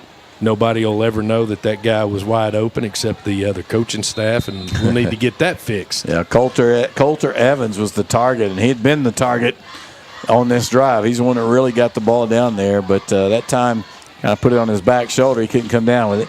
In a little bubble screen here to Pete Ruiz. Make a couple of guys miss. Going to get up to close to the 35, almost a gain. They're going to give him the 35. Great job by our receivers out there getting bodies on bodies. We didn't see that last week. Yeah, C.J. Davis and Weston Hollingsworth. Hollingsworth's still on his man all the way throughout the play. Good job. He was. That's a great block right there. We didn't have that kind of blocking by our receivers in Waco last week. No, Pete got hit early on those bubble screens. So 2nd and 5. Good correction there by the offensive staff. Trips to the left, one receiver to the right. Evans gets the handoff and gets to the line. Gets a little bit of a push from his friends. And we'll have a first down, Richie. I love it. Yes, and we ran the ball to get that first down. Yes. Had bodies on people right there, and then plus just the leg drive of the running back helped get us that first down. By my calculations, the first down. Thanks, Tom. First down in the game for the Tigers. So, hey, all right. That's a win, a small win, right? Okay, you've gotten some stops defensively now, and now you've gotten a first down. Let's keep it going here. And Lewis is going to come out wide. He gets almost gets away, but he will get some positive yards right here as he's dragged down by his jersey. Going to pick up 5. He gets tackled by length right there. Yeah. That number 9, he's a little longer, and he's able to reach out there and grab a hold of the pads. If he doesn't have that length, then we're seeing the touchdown, I think. And he grabs him on the side or the front of those pads to keep it from being a horse collar. Man, big 77 is a big man down there. They're going to throw the bubble out here, and again, Tigers try to make a move. They're going to get a yard out of it. Is that Ruiz again? No, that wasn't Davis. Ruiz. Yeah, C.J. Davis. Yep. Let's see. 3:38, and do we have – I didn't see where we had a timeout called, who called it, but that's such a – 75 was down. I think that's a timeout. All right. Thank you, Chuck. So that's such a long pass out there. Once again, our receivers are on their men. It's that inside pursuit there that was able to make the play. The pass is so long. It's a quick read. It's a quick throw, so – those inside backers, they're flying to the ball. I mean, they're on their way now, and that's a difficult a lot of hang time on that ball. Yeah, it really is. And when you've got good inside-out pursuit, it's hard to be successful at that. 3rd down and 4 right here. Tigers going to run it. Hand it off up the middle. It's going to be close. It's going to be just short. They're going to be a yard short. And with 3:12 to go, I think you got to go. Certainly don't want to give them a chance to score before half, but man, I think right now, what do you got to lose? Yeah, we're down. Let's see what we can do. If you can cut it before half, and they're going to go under center here. They really were successful on the quarterback sneak. Ball's on the ground. Did not play it cleanly. And so they'll turn it over on downs. That was a tough play because you mentioned 77. 77 looks like he weighs 350. Every bit of 320. I'll give you 350, Rusty. He's a big boy. Come on now. He's a big boy. He took up both A gaps on that last play right there, and the ball. I don't know if the ball got up to his hands or it just came out of the Cornejo's hands. I don't know how that happened, but that was a bad miscue. We did a great job defensively last series, so we're going to count on them to make something happen right here. Yeah, he's the one technique and the zero technique. Yes, he is. So 1st and 10 for Hallsville. They got 2:48 to go. They're up 2 scores and a chance to add to it here. Tiger defense is been in a spot now. They got to answer again. So we're going to throw it outside on the bubble and going to have good yards on first down. Not enough for a first down. They're going to be about, they gave him 9 yards. Yeah, he did get some yardage right He there. did. You know, we've got the flat support and then our corners off, 7 to 8. Now we're in the press out there on the short side. We're off down here on the wide side. So that's a quick pass, and when we're off right there and they make that initial block, it's just a straight run, and it's one-on-one, and thank goodness we made the tackle. Second down in the yard. Going to look back to pass again, going down the field. Way overthrows 23, who was on the crossing route, and he was open.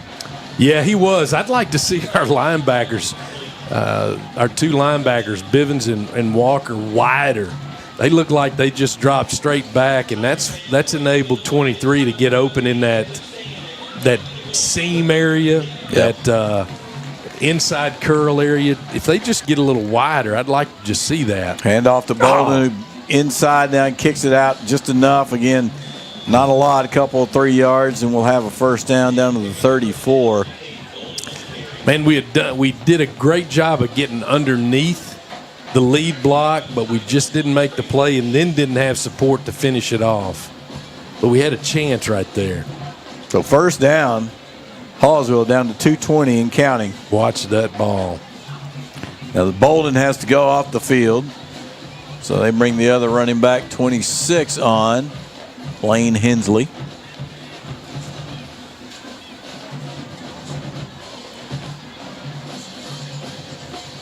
Going to hand it off inside, and he's met there by Montre Bush. They're going to get about 3 yards? A couple of yards. Yeah, only gave him 2, it looks like. Yep. If that, yard and a half almost, right? Yeah, sure is. So second down in the long 8.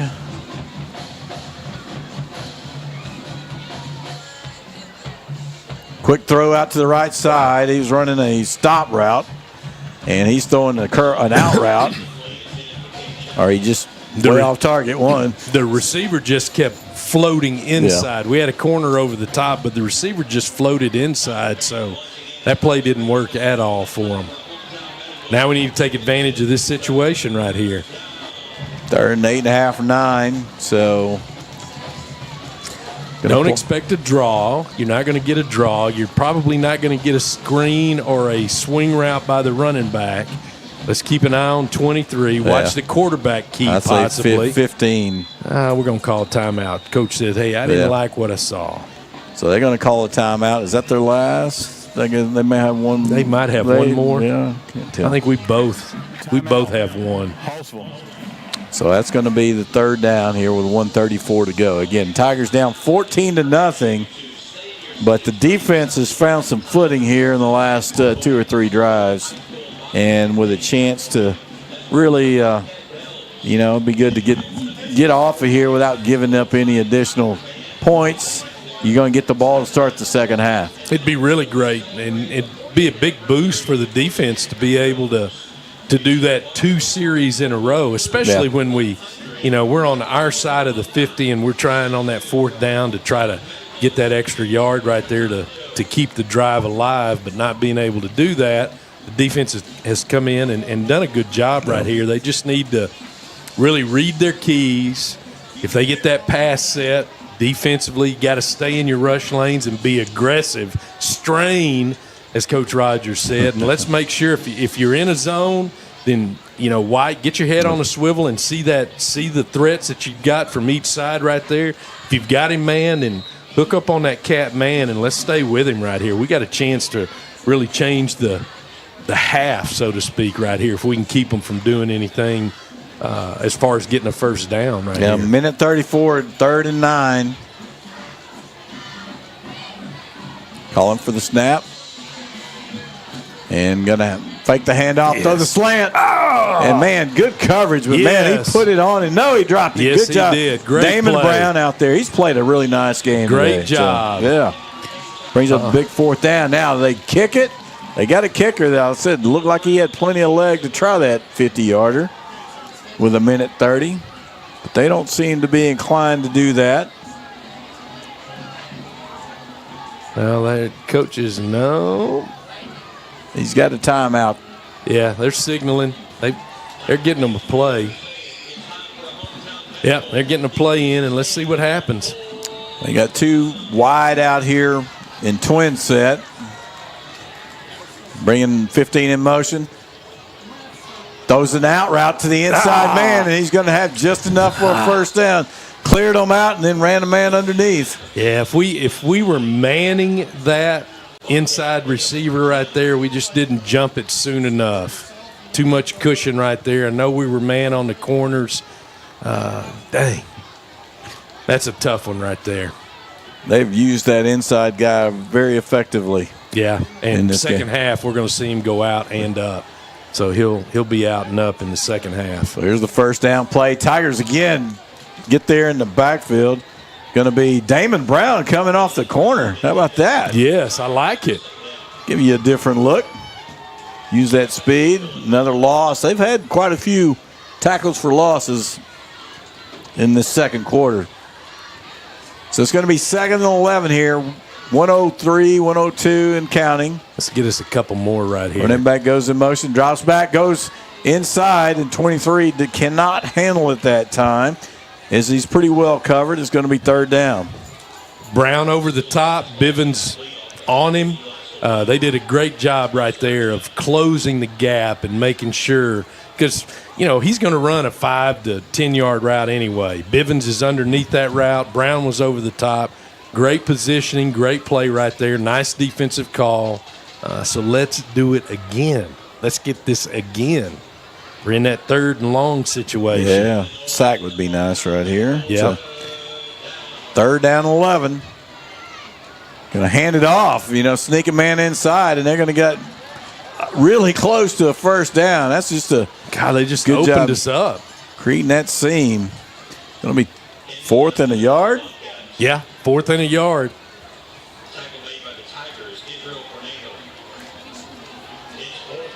So here's a Get in that 4th down in A-gap. the yard. Get in that A-gap. Here's a handoff. Oh, he's going to get it by a yard or a half a yard. Yeah. 27 seconds.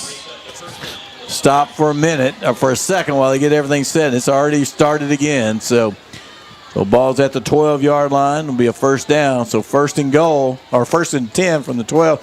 Throwing the wheel route. It's caught, but he's tackled inbounds. Oh, no. No way. Come on, man. His forward progress was stopped. They had us. He never touched down. They had us on that. We didn't have anybody on that back out and open things up for him right there. 2nd and 2. Yeah, he never touched down, and he rolled over the defender and goes out of bounds. So that's why the clock stops here with 12 seconds. So sets the running back to the right side, brings 15 in motion, and throws a backwards pass, and he's tackled inbounds. 7, 6, 5. Coach 3. calls his last timeout. Oh, I forgot he didn't. He had that called. They did not. The officials aren't doing a very good job of their technique of.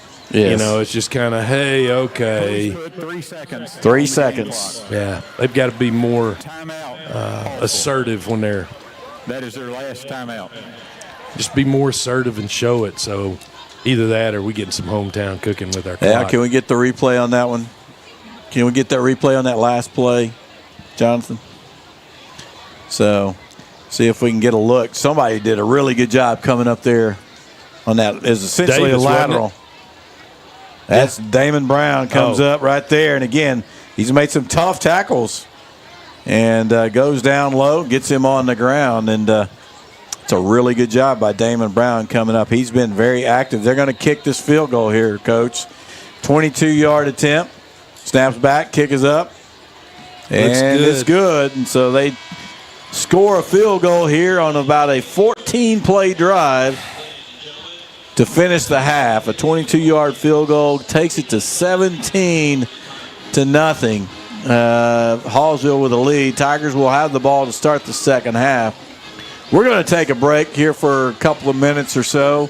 We'll come back. We'll kind of talk about the first half a little bit, and then we'll bring you the band and the Calicos and the alumni Calicos that you will see after that. So we're going to take about a 2 or 3 minute break here, Jonathan, and we'll come back and kind of talk about the first half a little bit. So we'll be back after this.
I'm ready. All right, we are back here at halftime and got some stats courtesy of Tom Childs. Not a whole lot for us, unfortunately, but all right, for Hallsville, the leading rusher is Bolden. He's got 9 carries for 68 yards. Hensley, 26, has 7 for 13. He did have the big carry down there at the end to help them get a first down. You know, it looks like Bolden might not be coming back into the game because once he limped out, once he limped out, he had not returned back to the field. Josh Seal, the quarterback's 9 of 16 for 100 yards with a touchdown. Leading receiver, 23, Eli Solis, 3 for 35 with a touchdown. Coulter Evans has 2 for 26. Those are the leading receivers for Hallsville. For the Tigers, rushing the ball, Christian Evans, 6 for 17. And that's really it. Yeah. So you got Lewis, 4 for 1. Mark Brown, 1 for 1. 3 for 4 passing for Lewis, but only 9 yards. And Ruiz has 1 for 5. Gray, 1 for 3. And Davis, 1 for 1. So not just a ton of stats there to go over here at halftime for the Tigers, but they did get a first down their last drive, and they were lined up on 4th and half a yard, yeah. Under center, the first time tonight, but not the first time this year. Right. So that was a little frustrating, but it was the first time tonight, and it didn't look like the ball got up to him maybe, and he squirted under him and scramble for the ball, and on 4th down, it doesn't matter who recovers if it's short of the first down because it led to another field goal for them to go in at 17-0. Yeah, you had the number 77, the defensive tackle, that's 350 plus right there over the center, and that's the first time that's happened to us when we've gotten under the quarterback sneak and everything just got discombobulated right there and didn't work out. So, yeah, very disappointing first half with the offense.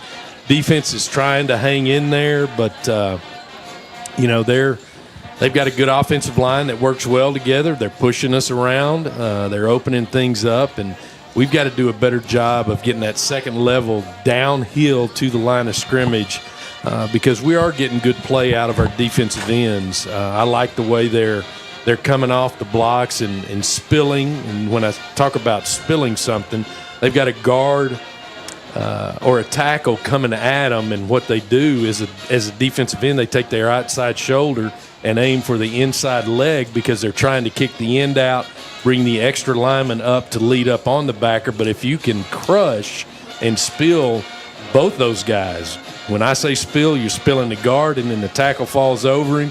Your linebacker that's should be scraping ought to scrape downhill at the line of scrimmage and be able to make that play.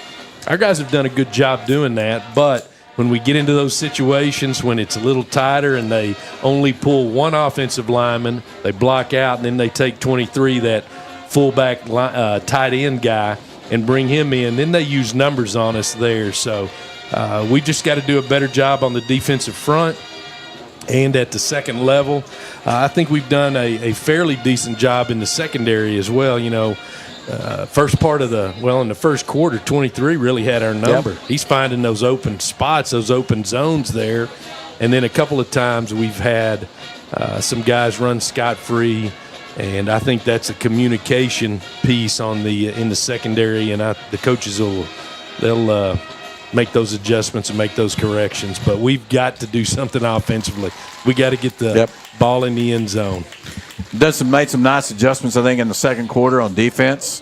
You created some negative plays. You know, they ended up with the field goal, but that's really all the points you gave up in the second half or second quarter. And when your offense hasn't helped you any, it's a pretty good accomplishment, really, to do that. So they've got to really find a way to get an answer on offense. And I don't know what that is, if it's trying to get the ball, throw the ball downfield, but the passing game really hasn't produced much this year. So at certain points, you're going to have to be able to throw the ball down the field because they're loading up the box and they're not letting you run the ball. Right, and that's a tough piece too, because you'd like to be able to run the football, give, and then utilize your quarterback after you've given the ball and you've been successful running it. You got somebody that can pull it, but when you don't have to commit people to stop the run, and you can have outside defenders sit and wait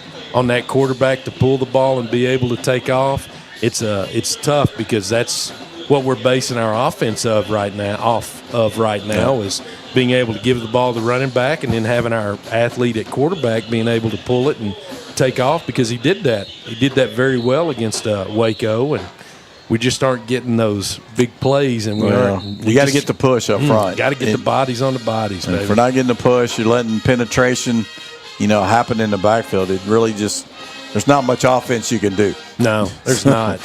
There's not. And they're doing a good job in the secondary covering our guys. And, it's as a coach, you don't have that type of game plan. Your game plan is, hey, we're going to be able to run these 5 or 6 run plays, and off those we've got some other pieces that we can add to it. We'll be able to throw these routes right here, and off those routes we'll have some other routes that we can come off of it there. But, when you're not able to do much of anything, you can't go back to the drawing board. You gotta whittle everything down and saying, here's what we're going to do.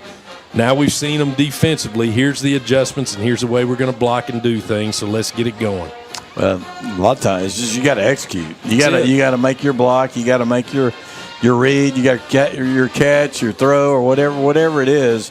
You have to do that when it's your time. So we have not seen a lot of offensive execution here in the first half, and so hopefully get back. Coach Stinky Lewis can get back on the drawing board in there at halftime and come up with something that get his guys in a position that they can have some positive results. Yeah, we do. We need to be able to move the ball down the field offensively. So, all right. Well, the Hallsville band is marching on the field. We'll have I'm assuming the Calicos with the alumni coming up shortly, and then the band, and we will bring that to you, of course, and we will step aside while we have that. And the Calicos that are off are the offshoot of the Blue Gold Brigade, as we know it back in our day. Glory days. The glory days. Yeah, we can't forget about those ladies that were a part of the Blue Gold Brigade, because the Calicos would have never become the Calicos had it not been for the original Blue Gold Brigade kicking in. And they've transformed, since, and everything's great, but, you always had a start, and the Blue Gold Brigade kicked it off. Well, we got about 14, almost 15 minutes to go here at half, and again, Hallsville, full-on marching band. They got it all. So, well, hey, Clint Roddy, why don't you come down here and join us? I'll let you talk to Richie. How about that? A couple of old ADs to talk. Man, this is a curveball here. Hey, it's a curveball for both of us, but we're hanging in there. We're sitting back on it. We're sitting back on it. Well, Coach, let's talk about the week. How much did you have? How much involvement did you have in the Calico reunion? Did you help in that a little bit? Brittany Lassiter was a ringleader on that, but we worked with them on it to make sure that everything went smooth. They put a lot of work into it. They were out here at 4 o'clock this afternoon practicing. You know how Brittany is, man. She is a go-getter, and she had those ladies out here at 4 o'clock from like 4 to 5. As soon as that pep rally was over, she had them out on the field, and they were going through their drills and routine. So I don't think it's just going to be a stand in one spot deal at halftime. I think we got full-on routine, guys. You got a training staff ready just in case? We actually do have an extra trainer here tonight and an MD. Okay. No offense, ladies. You've got a lot of guts to get out there and do what you're doing. And I'm going to tell you what, guys. Y'all are nice and cool up here. I've been outside since 5. It's hotter tonight than it was week 1. So it's sweltering out there.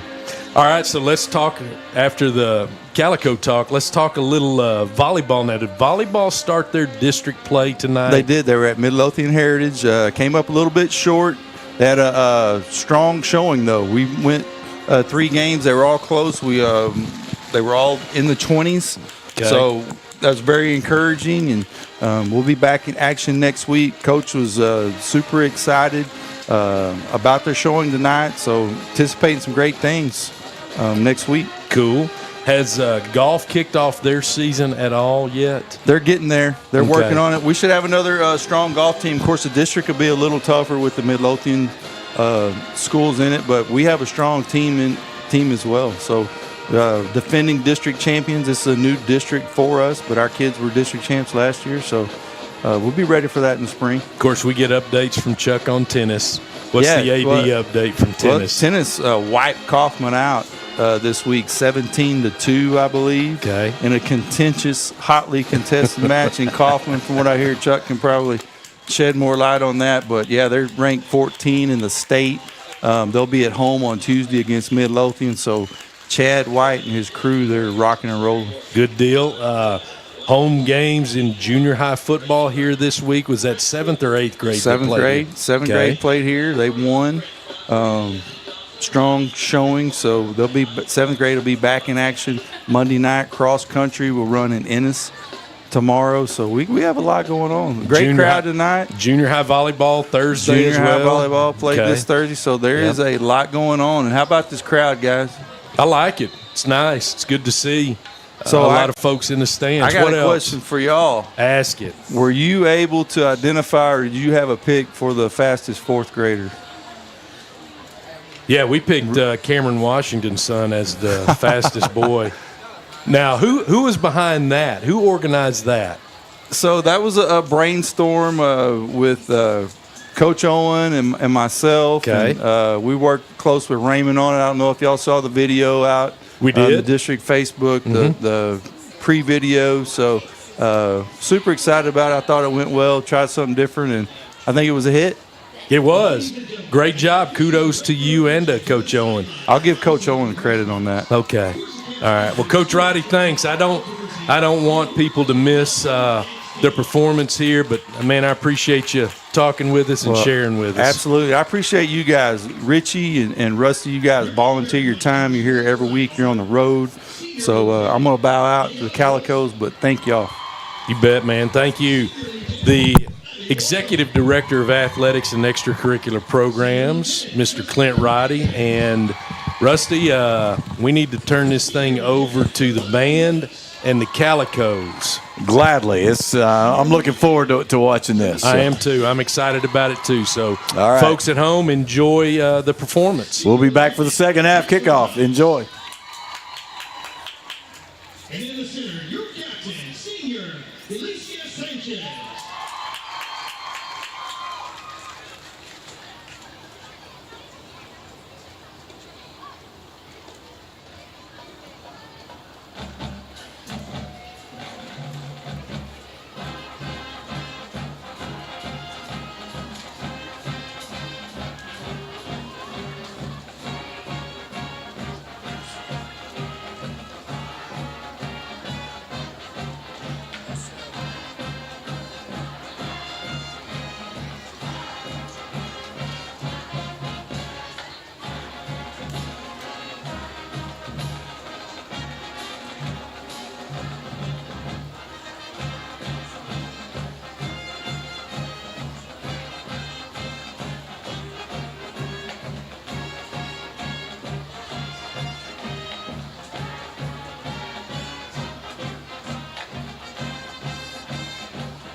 Your social officer for the National Guard, Junior Riley Young.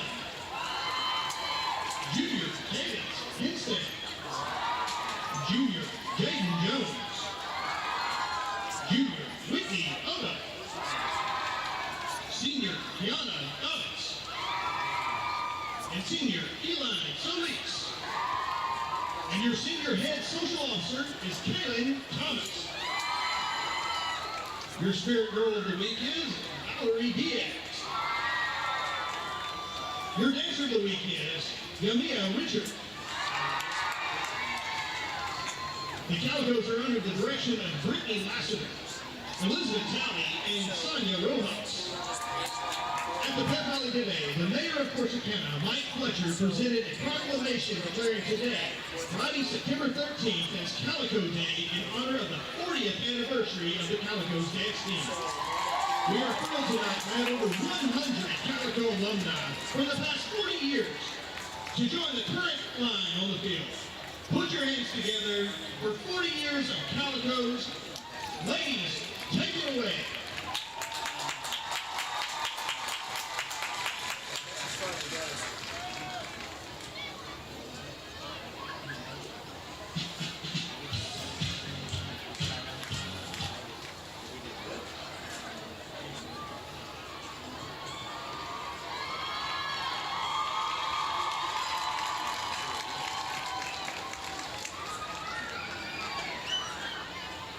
Easton.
standing ovation on for Bootmackers Custom Tees, Marvin Brown, Prince and Fort Lincoln, Valvoline Express Care, McKinney Lumber Company, Keekly & Keekly, Hometown Medical Associates, Freeway Freight, Corsicana Oral and Facial Surgery, Dusty's Landscaping Fence Company, Watkins Construction Company, Eagle Auto, Wildcat Valley, Winners Oil Company, New History Floors and Cleaning Service, Mercerbank, Royal Iowa LLC, and Griffin Mountain Funeral Home.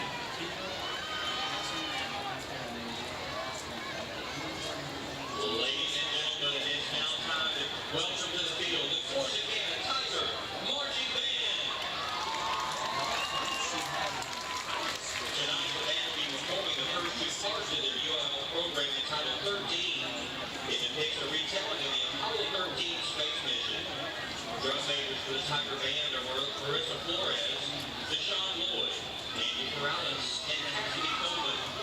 The Tiger Band is under the direction of Ricky Hinton, Nathan Williams, Michael Ballou, Billy Murray, Nicholas Smith, and Chloe Messersmith. Sit back tonight and enjoy the showcase of spirit and pride, the Corsicana Tiger Marching Band.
All right, we are getting ready for the second half kickoff. Tigers and the Bobcats back on the field. Tigers down 17-0. Hope you enjoyed the halftime, the great show by the Calicos and their alumni, as well as the Tiger Band. God, there were, I don't know how many. Lots alumni. of Calicos, lots of old Calicos out there, right? A great turnout. Yeah, that's fun. And they worked, listening to Coach Roddy, they worked all week on this, and I'm sure they had morning workouts, they had evening workouts, midday workouts.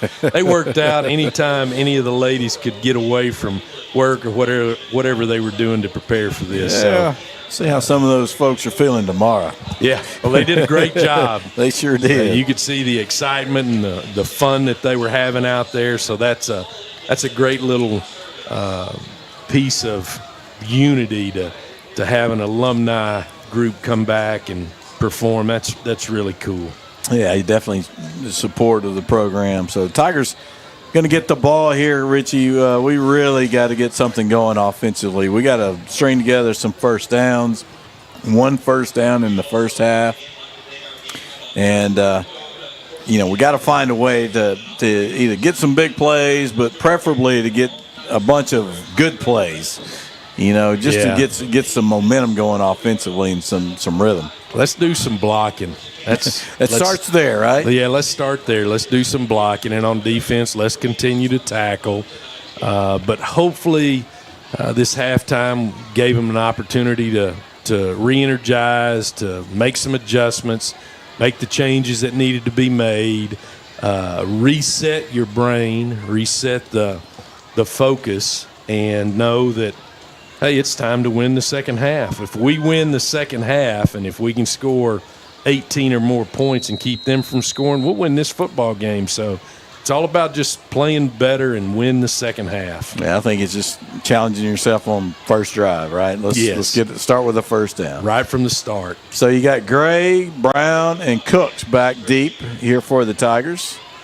And the second half kickoff is on its way. Again, a short pooch kick, caught it around the 20-yard line by Gray. Coming back to the middle, got a little room. Chase from behind. Ziga ducks under a tackle. Ball's on the ground. And looks like Hallsville jumping around like they have it. And they do. They do have it. And Number 11 had it for Hallsville. so Gray gets under a tackler. And you can watch it here on the replay, the Gilfillan's replay. Right here as he cuts back, he's got the ball, and as he's kind of tripping, the ball just comes out. And it was not hit, but we'll have a recovery at the 25. And so Hallsville will have a huge advantage here to start as they take over at the Tiger 25. So all what we said about what we needed to do to start the second half, well, scrap that. Now we got to play defense. Let's create our own turnover here. So there we go on the handoff inside. Big number 30 with the handoff. Bouncing around, and it brings him down. 30 is Willie Scheider.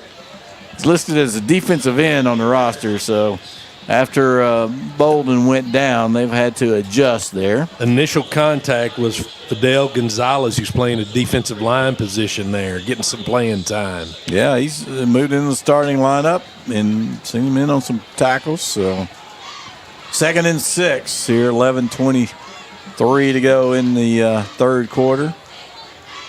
And Jackson's coming in on the blitz, and they're able to get past the blitzers, get it inside, gets up near a first down, going to be about a yard short. That pull kick, they're kicking us out, and then they're curling back up inside, but they're just washing us so much. We're not maintaining a gap right there. And, if you're getting double teamed, you just got to drop down and create a pile so there's not more space that's created and gives the offense a chance to maneuver in it. 3rd and short. I'm going to hand it off inside. Tigers get there, but he's going to be short. I think they're going to hold him about a half a yard short, aren't they? Escamilla did a great job right there, a great play. You see, Escamilla gets there when Lopez gets him down. Wonder what happened to his helmet, man. So it'll be 4th and about a half a yard. Tigers try to get this stop. Calling for the ball. Watch that ball. Now they're going to switch running backs here. I'll tell you right now what they're doing. They're going to push. Stay low and penetrate. Come Yeah. on.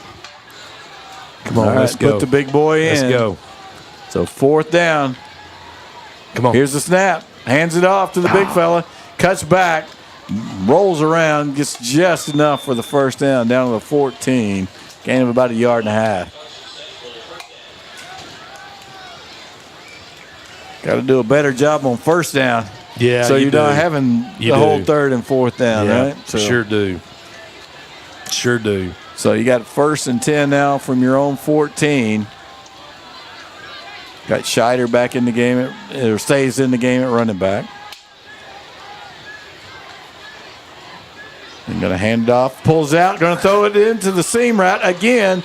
Walker's there this time, but cannot make the play and just lost it up there for him. That's a nice job by Seal on the pass to number 23, and that is Eli Solis, who's their leading receiver, and it is a touchdown to 23-0. Well, you see, we've made the adjustment. We picked up that seam route, so we're there to make the play. It was just a nice lofted throw, and the only guy that's going to catch it is the receiver. Chris Meager in, kicks it up, and it is good. It's good. So that's a 24-0 here. Hey, guys. Yes, sir. If you got a second, I got a little break from the action. The Calico show was so Oh, wonderful. yes. I have Annette Wathall down here with me, class of 94. And why don't we for you and so many of our alumni? Well, for me personally, it was special. I've worked with a lot of these kids from Calico Prep, getting them ready to audition to solos. So it's really neat to be able to be on the field with them. But also because my daughter's a senior lieutenant, so it was very special to get to share the field with her this evening. But just the general camaraderie of being with people that came before you and came after you, and really feeling the bigger picture and upholding your end of the tradition. I tell you guys, we don't like to score 24-0, but that 40th anniversary show was wonderful. Thanks for your time, man. Thanks, Chuck. We appreciate you guys. Go Tigers. All right, thanks, Annette. And that was fun, but, yeah, we would need to do a better job on the score. Now going to put Mark Brown in the center here. Let's see if we're making other changes. Now, Cooks. Doesn't, well. Did we put Brown? I think we moved Damon Brown over to the right side. Yeah, we there. did. So, yeah. That's the only change, it looks like. So, see if that can spark something here for the Tigers on this return.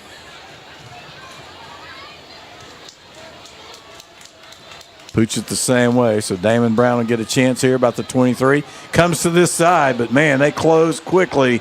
It's a great job from the kicking team right there to stop him for no more to go there. Just got to pick him up. That's real simple. That guy's running down the field. Go block the guy. Nobody picked him up, so no wonder he got run down. It's a really simple game, right? Yeah, block and tackle. And that was a blocking opportunity. Just go block.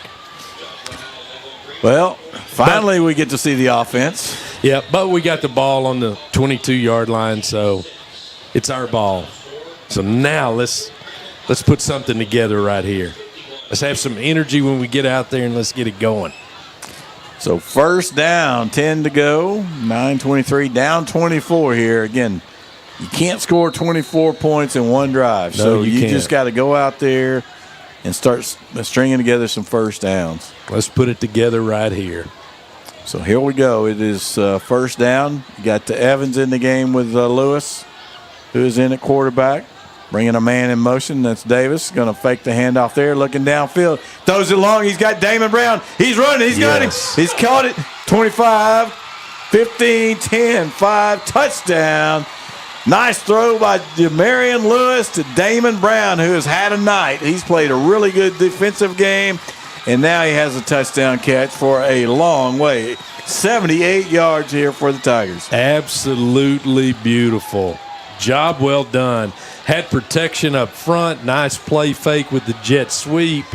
Nice touch on the throw and catch, and ain't nobody going to catch us. touchdown. Yeah, Damon, man, he's got some speed there, and he shows it. And he's been the target of another long pass that they didn't connect, but that time he put it right on him, and no way they're going to catch him there. So that's a good energy boost right there. That ought to pep everybody up. It got our defense off the bench down there. You know, they were sitting down there feeling kind of low. We kicked the extra point with our good job, new Azuniga. kicker. Yeah, It's up and good. So different energy, different momentum going into this kickoff right here. Great job. Well, let's offensively. go down to Chuck. How about that little go route right there? Nice little pass. Reminds you of a guy named Cam Cottrell throwing to Javante Hines. You know, it does way back in, 2010, those great years. Yeah. And he scored against West Mystique, dadgummit. He was in the end zone. He was in, Cameron was in. No, it was all I was sitting here was going, please catch it, because it was right on the money. Beautiful play. I knew if we got some of that old alumni Calico spark from 94, we'd get these Tigers on the board. Well, that's good stuff there. Tigers have cut the lead 24-7. 78-yard touchdown pass from Jamarian Lewis to Damon Brown. And, you know, we talked about really hadn't gotten much going in the air, and there we go.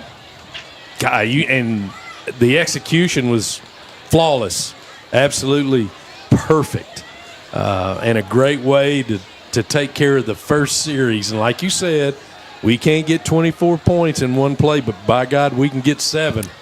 Oh, we can get 6, and then let's get the extra point. So now it's 24-7. Got a little life. Now we'll see the defense go down there and do their job. Zuniga, with his first opportunity for a PAT this season, makes it. Now he's going to kick off, and he's going to kick it to the left side. Caught at the 15-yard line. Going to take it to the middle, and they're going to kick it outside. And contain his loss, but he's going to get out there, and they're going to string it out at least enough to get him down and go to the bench. I don't know what we got going on. We got a lot of people running to the bench. I don't know if anything's actually happening over there. So. Well, and it was hard to tell, you know, exactly what happened over there because we're so far away. Looks like there's a flag. There were a couple flags thrown, so I don't know if they're going to throw them on us because we tackled him out of bounds or the play went out of bounds. I'm just not sure what's going to play out right there. That's going to be So they're going to we'll just have to wait and see what standing they at the saw. 45-yard line of Hallsville. We'll see what the call is. Yeah, because, you know, we're running to make a tackle and we got guys in pursuit and, you know, I don't know if we hit or fell on them. We did something outside the field of play, so it's going to cost us. It definitely carried over into the bench area, so it went pretty deep in the sidelines. So here's the replay. And see the returner goes out there, and, you know, the two defensive ends get out there and string it out. And now there's the little push. Right conduct. Oh. Late hit out of bounds. 10 on Corsicana would be a 15-yard penalty. First down. So Escamilla there. They're going to throw that on him as he threw him down. Yeah. Everybody else is just on the ride, so to speak, and then Escamilla, his action and throwing him down and putting him on the ground is what cost us there. So it's a little thing. Yep, gives big field position here. Gave up a pretty good return, and then you had 15 on top of it, so that's 40 on your side of the field. So 40 yards to go here for Hallsville. Calling for the snap, got to hand it off to inside. A little bit of a gain there. Or I believe that's Henley. Yeah, Hensley. He's down. We haven't seen Bolden in a while, so and he tried to get up, but it goes back down. I don't know if it's a cramp or something with his ankle. It looks like they're working on a cramp. So hopefully it's just a cramp for Hensley. Yep. And bring the big man back out there, Scheider. We've seen Willie Scheider get a lot of carries since Bolden has gone out of the game here with 2nd down and 7 after. And he is a load. He is. He's a much bigger back than both guys. He's real reminiscent of the kid we saw last week against Waco. Yes. Yeah. So yes. Yeah. So Hensley's walking off. That's a good sign. So able to get him off the field, and they will have a second down. And the Tiger defense is going to have to step up here. Kind of worried you, the way players react to injuries sometime, and I was a little worried about because he got tackled around the ankles. You don't know if he get twisted up, but it was just a cramp, so it's good to see him walking off on his own power. Look at that, 4 wide receivers, 2 on each side. Now they're going to put Solis back at the H and bring 15 all the way across back out here. So they'll have 3 wideouts and the tight back. Scheider lined up to the left of the quarterback. Going to hand it off to him, pull it out and throw it outside. The inside receiver was wide open, overthrew him. Well, Solis would have had lots of yards. Where our outside flat defender out there is seeing run, so he's coming inside, and Solis runs inside like he's leading on the linebacker. Well, that's the read, right? Yeah, that is the read. It's the RPO right there. He's read. Sometimes you're reading a tackle or a defensive end to whether you're going to keep it and run it. Right there, he's reading whether he's going to pull it and throw it, and it was wide open. Unfortunately, a little too high, so it's going to be 3rd down now. Tigers trying to get a stop. And going to throw the quick slant. And, Tigers picked it off. Is that Lewis? Turtle Lewis with the pick. Right there, as they had big number 15, who's done some damage. Coulter Evans on the slant. Pops out of his hands. Turtle Lewis right there for the interception. And you're needing some get some momentum on your side. Excuse me, I was watching the replay. Some mojo. Get the mojo going right there. And, Evans could not hang on to it. And Turtle Lewis was right there and had the reaction time to come up with it. So a big play, throws a 78-yard touchdown. He comes back and gets an interception. Another RPO. Play fake, seeing the slants open. We had an outside defender that he threw behind, and that could have been enough to be in the field of vision and then not being able to handle the ball. Turtle right there in the path of the receiver, so if he catches the ball, he's getting hit, but since he didn't, Turtle was able to react, and it's a good opportunity now for the offense to put another drive together. So going to be a keep by the quarterback. Lewis is going to get outside. He's got a little room, and he's still going to have another 1st down. It's only the actual second 1st down of the game. The other big play was the touchdown, so that's a nice run right there, and I'm not sure that looked exactly the way it was supposed to. Well, Turtle just took what was open. Because of gap control, our offensive linemen pushed their defensive linemen into that particular gap, so he found the gap. Of course, we're not moving to the second level, so he stiff arms the linebacker, bounces outside. We get a block and a nice 1st down. Yeah, about 22-yard gain there for Jamarian Lewis, better known as Turtle. So going to hand it off inside here to Evans. Christian Evans pushing the pile. Tigers all of a sudden with a push. And going to get up near midfield to the 49. So a gain of about 7.5. Going to be 2nd and short for the Tigers. We had a nice push. I mean, we drove guys off the ball by about 4 or 5 yards, and then the rest is done by the running back. Nice little 7-8 yard gain there. So here we go. 2nd and a couple. And going to look to pass. Going to throw the out. Oh, man. That was way overthrown, which is probably not a bad thing, as he was pretty well covered as he's trying to hit Weston Hollingsworth on the little curl route. Yeah, that just had a different look to it. It didn't look like it was going to work at all. So, going to be 3rd down and 3. Trying with 2nd and short, thinking maybe you can get a quick pass, but going to hand it off. Lewis is going to keep it. Man, that inside guy has done a great job. He will get a yard out of it. Going to get up to midfield, but is that 90 chasing him That's down? 90 again, yeah. Man, that guy is good. Chris Hutton has been everywhere. And that's his job. That's what he's doing. And Turtle just thinks he can get outside of him. But, man, that length does mean something, and it makes a difference. And he plays it very, very well. Yeah, he's usually able to outrun the defensive lineman right there. And stiff-arm people and keep him off. But since his reach is longer, he's able to grab hold and hang on. So it's going to be 4th and a long one. You got 5 seconds on the play clock. You're going to have to get it off. We call a timeout from the sideline because we're running too close. I think they got it off, but Coach did not want to take a chance there. Corsicana. They did get it off, and it looks like Coach Lewis had given a signal like, hey, we were running this. Yeah. And evidently they didn't either get lined up in that formation or that play wasn't going to work in some form or fashion. Well, it's a big 4th down here, Coach. It's your time. It's your job to call this play. What do you got? Let's see here. Man, I'd just line up and I'd play fake and then have Turtle follow behind.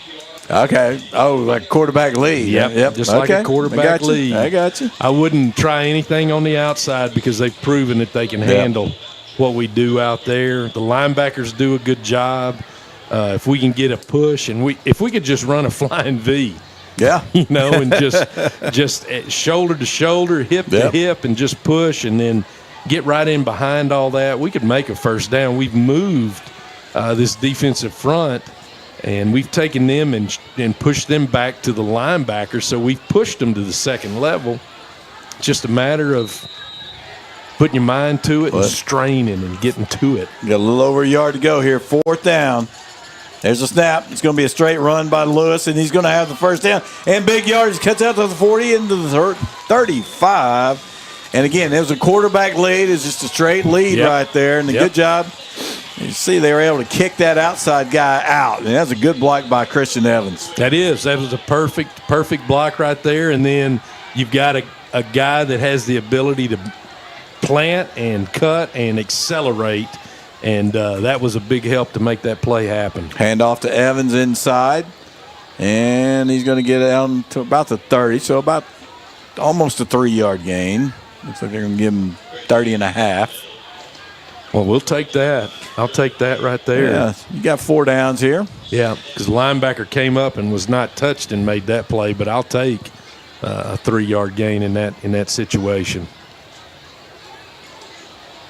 We just got to keep the offensive line just has to keep that feeling right there and just continue to encourage each other and be confident and be aggressive and go after them.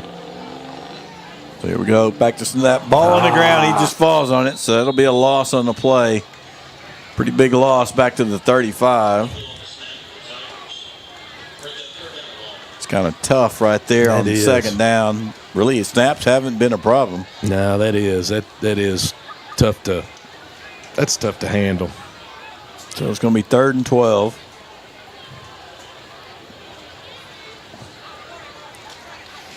We got to just give me a few yards. I'm probably still going to go for it. Well, you got 1 back in the game. Damon Brown's back in the game. So that's kind of you better get going here. And we're going to call timeout. We're not going to have time to run the play. You better call a timeout. Yeah, I got to. So, and they do.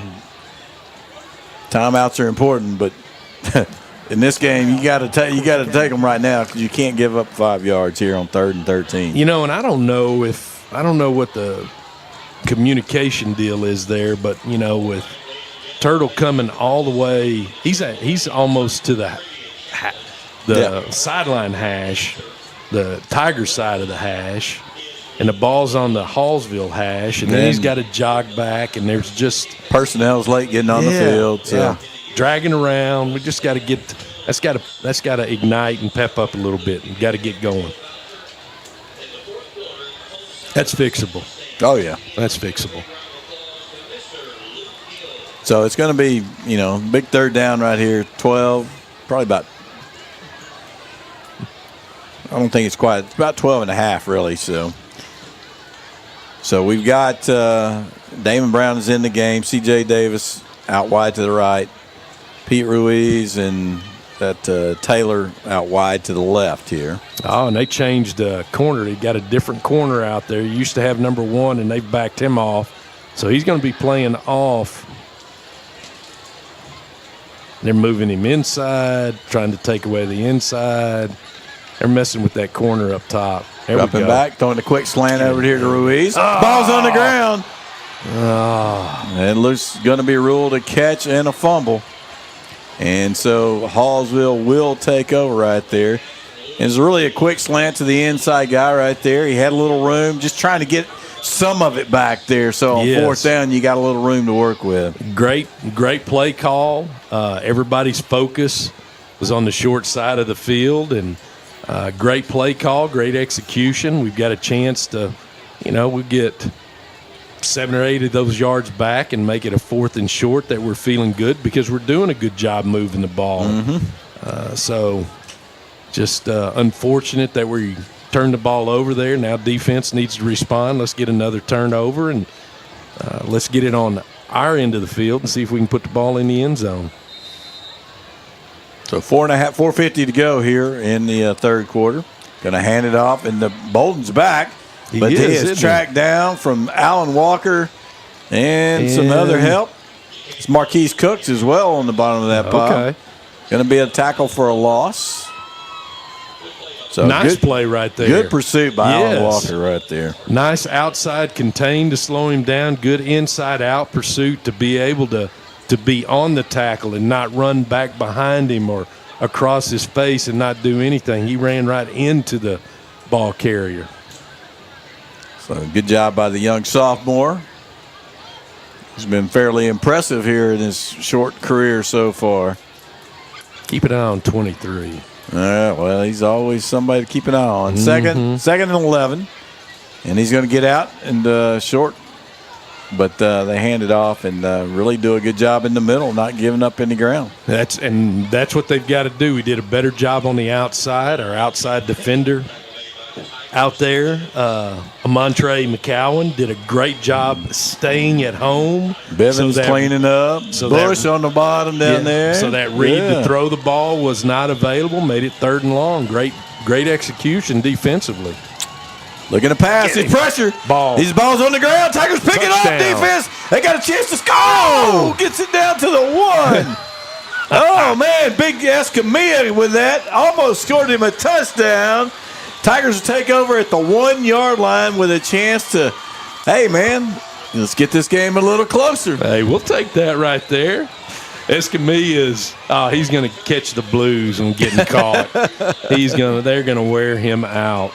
Big 15, the receiver, Evans, gets him. All right, Chuck, call this one for us. Sorry. Sorry, I was running with him. I got excited down there on the goal line. We got you now.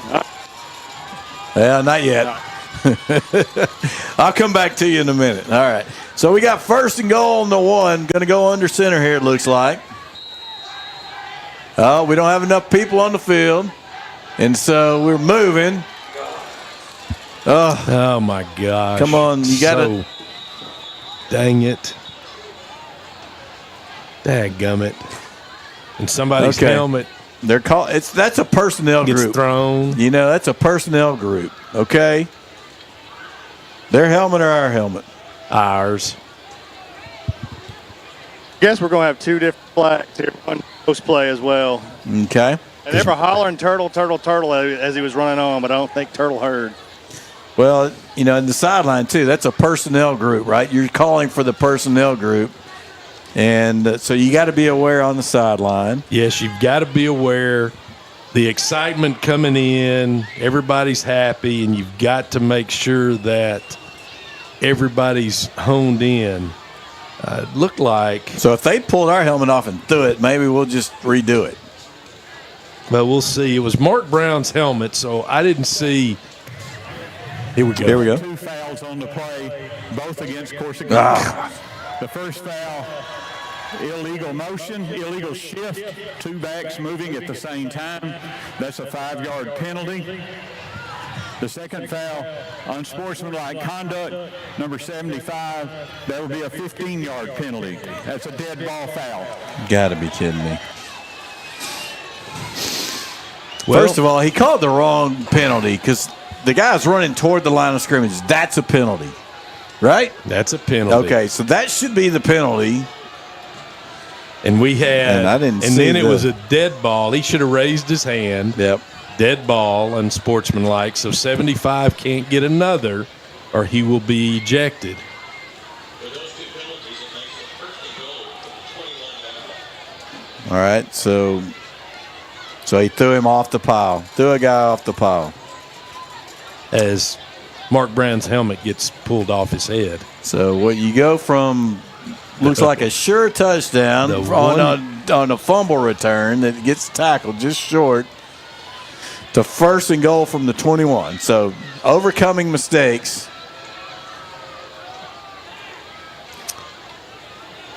So it's first down here. This is those are 2 big mistakes, but let's overcome them. Yeah, inexperienced quarterback. He's got to know the personnel group, and you got to know if you're supposed to be on the field. Yes. So dropping back to pass, and he's throwing a corner out here to Ruiz. A little too much.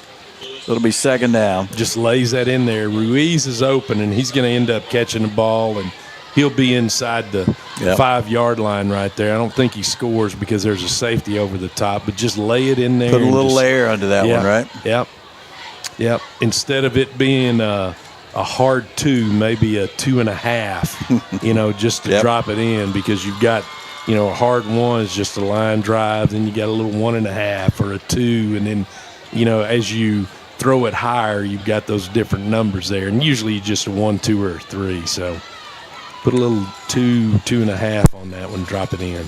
They're going to keep the ball coming to the left, makes the man miss, and is going to get it upside. 15, down to the 10. Good job by Turtle, really making positive yards out of that, getting down to the 9, about a 12-yard gain.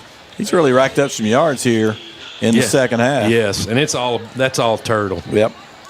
We've got bodies to put people in position, but there's 3 or 4 tackles that he Did you see who got him down? Yeah. 90. Who missed him first. Yeah. But that's great effort right there from the defensive man, Hutton. Yep.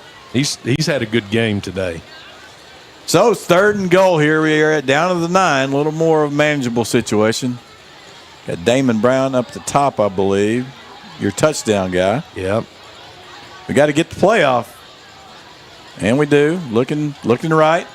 He's going to get blindsided. Ball's on the ground. Tiger's going to fall on it. No. I think we do. 70, Irvin falls on it. Can't hang on to it. And big man Cornejo ends up with it. And now we're back to the 21. And we've got 2 Tigers down. If I can see. And blindside hit there on Turtle. Yeah, 75 and Turtle both down. Okay. Oh, Turtle took the hit, and then 75 is Max Gomez.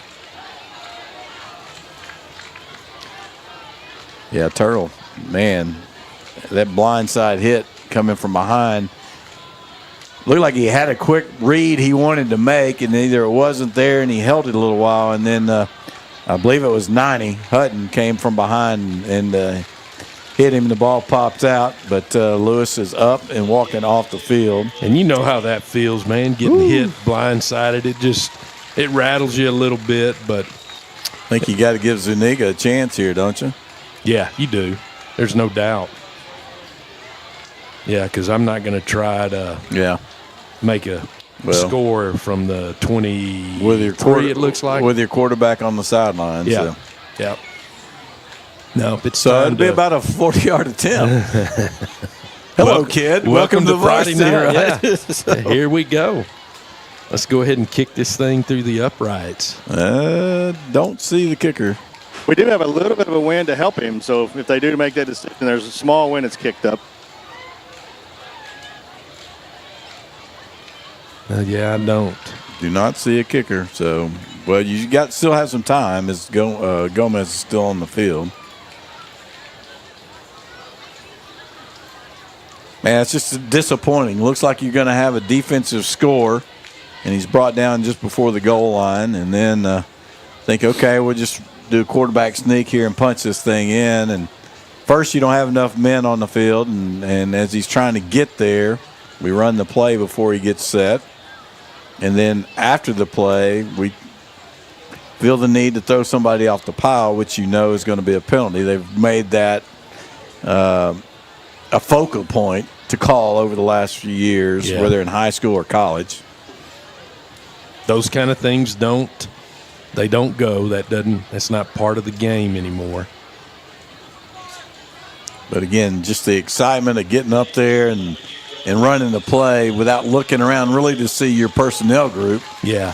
And then again, at the same time, when they call out something on the sideline, you got to get on the field. So I think Max has hurt his right leg there. You can see walking off the field or hopping off the field with some help. We are going to run an offensive play. Well, throw the jump ball down here to Taylor. Might drop kick it.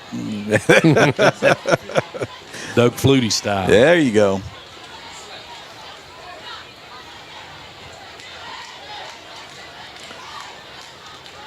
Well, Stephen Nutt could tell you a story about that from firsthand discussion with Doug Flutie. He sure could. They play a little old man baseball in Florida together. So, all right, Horn in, throws it deep, and just didn't really have a chance as Brown was double covered right there. And Tigers will turn it over on downs, which is certainly a little bit frustrating as they looked like they were about to build some momentum. Oh, yeah. Cut this to 10. And everything's going our way. Yeah. So Hallsville takes over now at the 23. 2:07 to go in the third. Got to respond. That's right. Just got to respond. It's a different phase of the game. Defense has got to respond. And let's see who's on defense at safety. It is Marquise Cooks, I think, going to be playing safety with Mark Brown. So Lewis will not be in the game, which not a surprise after the hit he took. And they're going to hand it off, and you got Lopez. And is that Walker? No, Brown on the tackle. So. Yeah, it was Brown, and I think it was Josiah. Josiah was there too. Yep. Yeah, that's a load. Couple yards on the play. All right, so Brown is down. I don't know what happened with he got blocked by the outside receiver, was down on the ground, but then was getting up. Oh, it's a cramp. Never mind. No worries. It's a cramp. Because he was down flat on his face, and you think, oh, what happened? But then he gets up, and then he goes back down, so it's just a cramp. Okay. So we're good. Let's go down, Chuck, and let's talk about. Let's go back to the pass, the 78-yard pass. That was nice, and then you had the fumble pickup on the sack, and you certainly had to feel some energy pick up at that point. Oh, a lot of energy. You thought maybe that was going to be the point of maybe a little momentum, get back in this football game, get back within 10 points.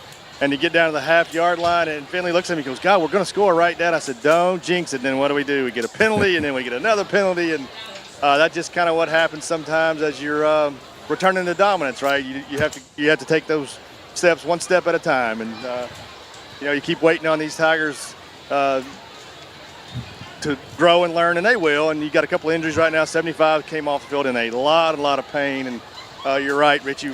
Brown's got just a cramp there, and he'll be up, and we'll continue on. Thank you, Chuck. And looks like Mark's about to get off the field, but the good news is Turtle Lewis is back on the field at safety. So that's just one of those things when you get hit. If you've been hit like that, whether you played the game of football or something else, and you just get blindsided, you get hit and you don't know it, it knocks you off your. Takes you a little minute to get your bearings back. Yeah, so. It knocks your computer offline for a minute. That's a good way Hey, to say thanks. that. Yeah, it's more modern. There you go. 2nd and 8 now. And snaps back, going to hand it off. And he's going to actually keep it. Sorry, go to the left side. Breaks a tackle.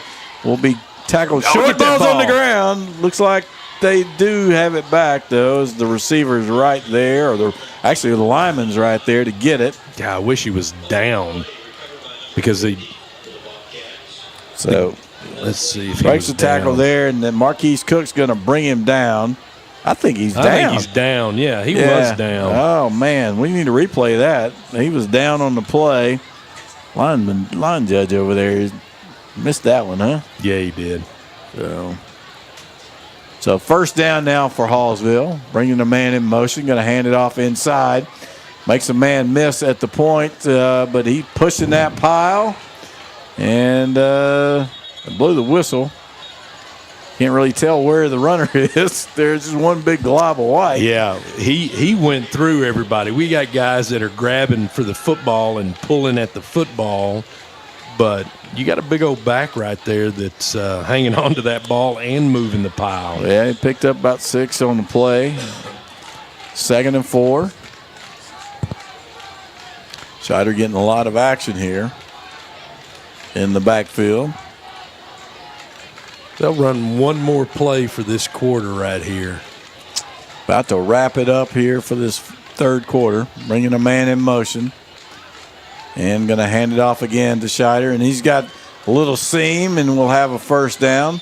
It gets down to the 47, and that'll do it here. Yeah. For the 3rd quarter, as it's a 24-7 ball game. And we're going to take a little break here and get back for the 4th quarter. As you listen and watching Corsicana Tiger football on Tiger Media Production on the Corsicana Tiger Network. We'll be right back.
All right, we are ready to go here. 4th quarter action, 24-7. Tigers down as Hallsville has it on 1st and 10 at the 47-yard line of the Hallsville.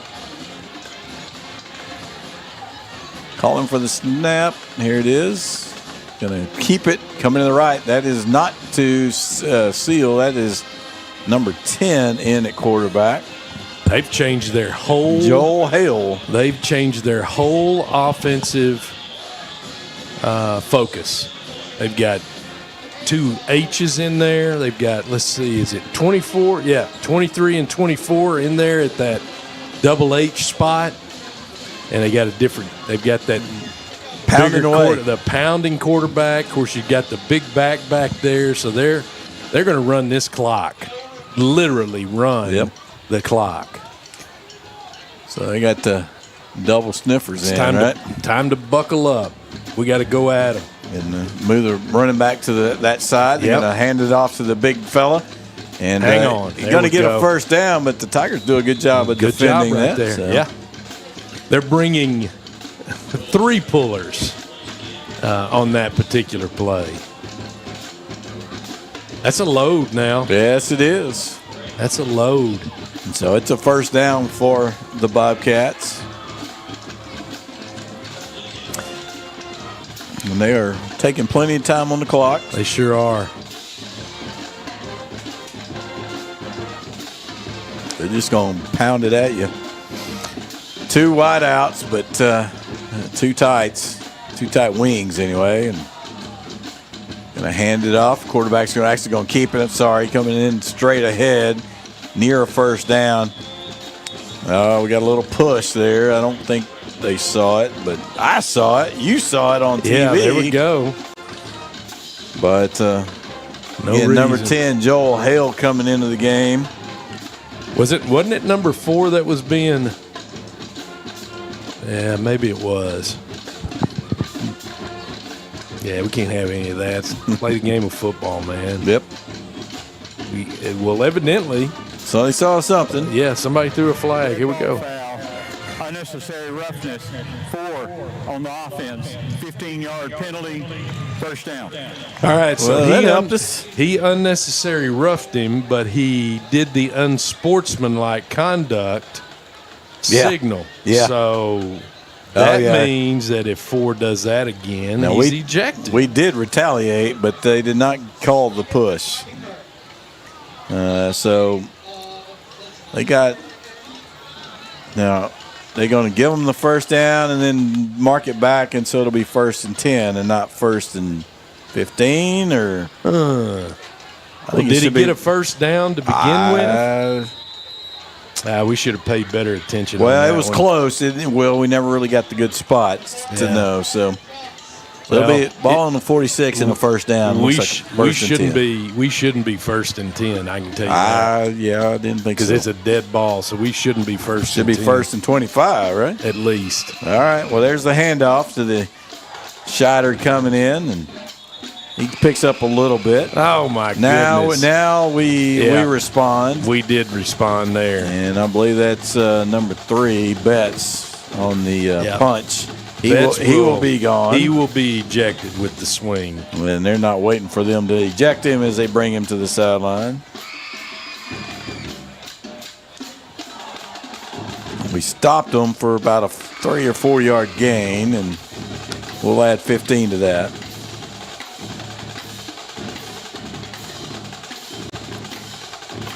Getting a little sloppy now, and this is something we haven't seen out of the Tigers this season. No, that's we take them back 15, but now they're going to get that 15 back. So that's he got hit late, and the guy talked to him, and then you kind of slap him in the face mask. That doesn't hurt him at all. No, it doesn't. It's. I mean, you saw it was instigated by their guy, number 14, Landon Vineyard, on the play, but you get the response, and you can't swing at a guy. No, you can't. We aren't boxing. We're out on the football field, and those helmets hurt. Why do you want to hit the helmet? I don't understand that. That old guy didn't even feel it. Offense number 14. They did call that. Sportsmanlike conduct. 3, defense. Through a punch, he is ejected. Penalties offset. Be second down. But they did at least they got the instigator as well. So okay. So 14 and 4 offensively for Hallsville have been cited for unsportsmanlike conduct. Well, he called it unnecessary roughness with the unsportsmanlike conduct signal, so we'll see. Hopefully, the game doesn't need to get like that. Nope. By either side, so they've just got their big package in. They've got 2 receivers, big package, and I don't see them throwing the football with this group in there. And with a 17-point lead. Yeah. I'm just trying to finish. The clock's running now. It's under 10 minutes. Going to hand it off to big boy going to the right side. He's going to be near a first down. Looks like a yard short.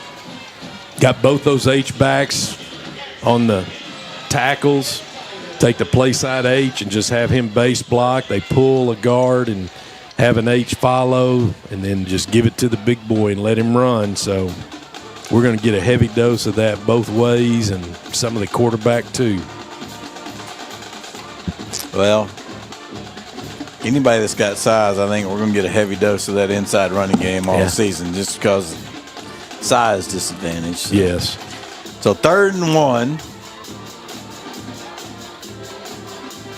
And again, quarterback's going to keep it coming this side. Hale, he's kind of hanging on. He's picked up enough for the first down, but about the 33. Yeah, that's where they pull 3. They've got both those H-backs, and they pull a lineman as well. So they've got 3 pullers on that particular play right there. Alan Walker grabbed his ankle, did not let go.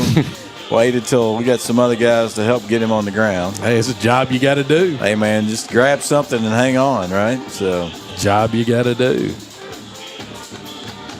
So it's first down here at the 34. With 8:34 and counting here left in the 4th quarter. And staying in the same set. Hand it off to the big boy, and he's going to have a big run right there as he gashes through the middle. Going to have a first down, looks like. Gain 11. That's just a basic zone play. It's like you're in a double tight set, with both those H-backs there. They just go and block out, outside linebacker, end, whoever it is, and everybody just bases up front, just an inside zone. Well, first down again.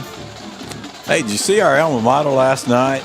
Texas State? I did. Almost had Arizona State. That would have been the big win for those guys. That would have been a huge win. I had a couple of guys text me and say, hey, didn't you go there? Yeah, we went there. What are y'all doing playing Arizona State? Look, we're in the Sun Belt Conference, guys. And the quarterback's going to keep it coming to the right side. He's going to be tackled. That's a good job right there. Is that Alan Walker coming up? It is. Yes. And it's a good thing because there wasn't much anybody else there to make the tackle. No, and he made great inside-out pursuit, and then nice ability to be able to adjust his body and be able to grab legs and put the runner down. So a lot going on last night. Had Kamar Rocker debut. Man, he came out well. Dynamic. Wow. Man, that guy was fun. Rangers are going to be next year. They'll be back. Don't we always say that? Next year.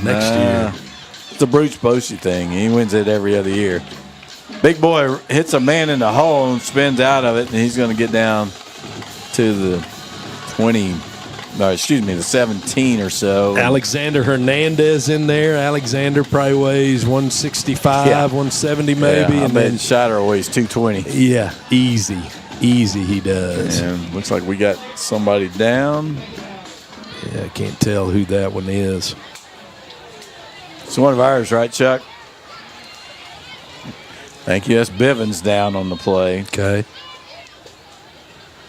Chuck, you're too far down. And coming up. Keep coming. 15 is like the magic spot, right? There you go. Yeah, you're there.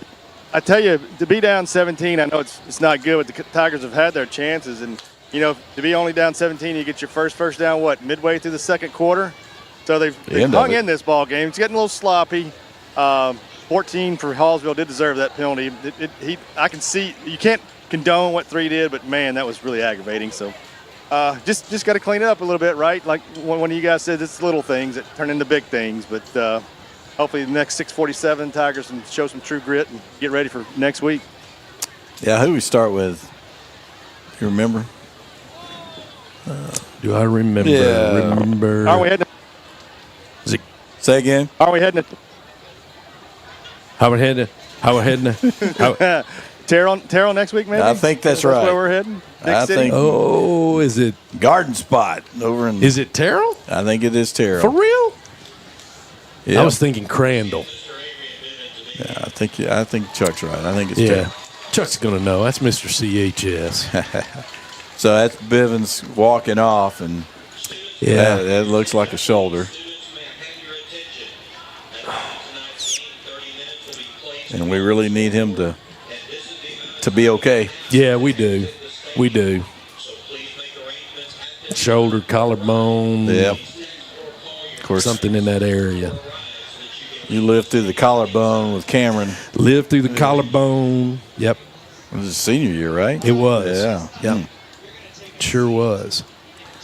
So it's a third down now for Hallsville. Clock is ticking. 6:40 and running. So we got the two H-backs on the right side. Going to hand it off to the big fella, sweep him out to the right. He's got a lane, but he's not going to get to the end zone, but he's getting down inside the 5 to the 4. That was the 14th play of this drive. They take it from inside. Now let's go outside with it. Because, I mean, we've got one guy out there to defend two H-backs that are going out there to make the block. Yep. So that's a tough position to be in right there. Then you got a 200-plus pound running back coming right behind them. So. Oh, yeah, that's feeling good because they're up 17. Yeah. So he's running full speed without any type of hesitation. So it's first down. Going to hand. The quarterback's going to keep. Now he's going again. He's hit near the goal line. He gets in. So it'll be a touchdown for Hale. And they will go to 30-7. That's the 15th play of the drive, and they took off more than 8 minutes on that drive. Well, it goes to show you that they've got some size and they've got plays that they can run. They've got a running back that can run and run like a fullback. They've got a big back that I don't know if we would have seen the big back today. I don't think not that much for sure. No. Kicks up and good, so it's 31-7 now. Because Bolden would have been their guy all night. Yes. He would have been the guy. In the primary, yep. For sure. And then when you get Scheider coming in, who's as big as he looks, he looks 6'1", 6'2", He's a big old thick 220. kid. Like I said, on the roster, he's listed as a defensive end. It doesn't even mention running back, so. Yeah, he's a big old boy. I don't think that ambulance is from here because it's going that way, but I don't know. I don't think it's I don't think it came from the field. No, because ours is still here. Okay, all right. We're still here. All right, good deal. That's good. That's a good sign. Yep. Good sign. But we have had some guys banged up. It's been a physical game. I don't know, Chuck. Seems like a very physical game tonight. So, as fellas, it's chippy, as they say, and as the game progresses and frustration mounts on our sidelines, and this is going to be their first win, so the mouthing happens on their side, and that's not a very good combination for young fellas to be playing ball. Well, just the game though, it's very physical. Just the play. I mean, they're running smash mouth football. And then defensively, they've had some pretty good hits as well. And we've had some good hits. So. Yeah, but then that last series right there is that's a physical beating right there that you're taking. Well, the defense has been on the field a whole lot tonight. So there's a short kick to the middle. Bart Brown's going to take it. Going to come back to the right and going to be brought down around the 30, maybe a little past the 30.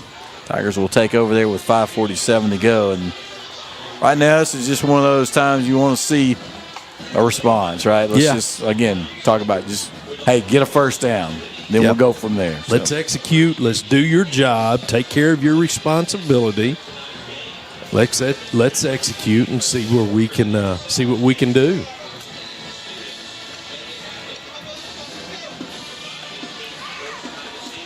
So here we come. It's going to be Horn, the quarterback.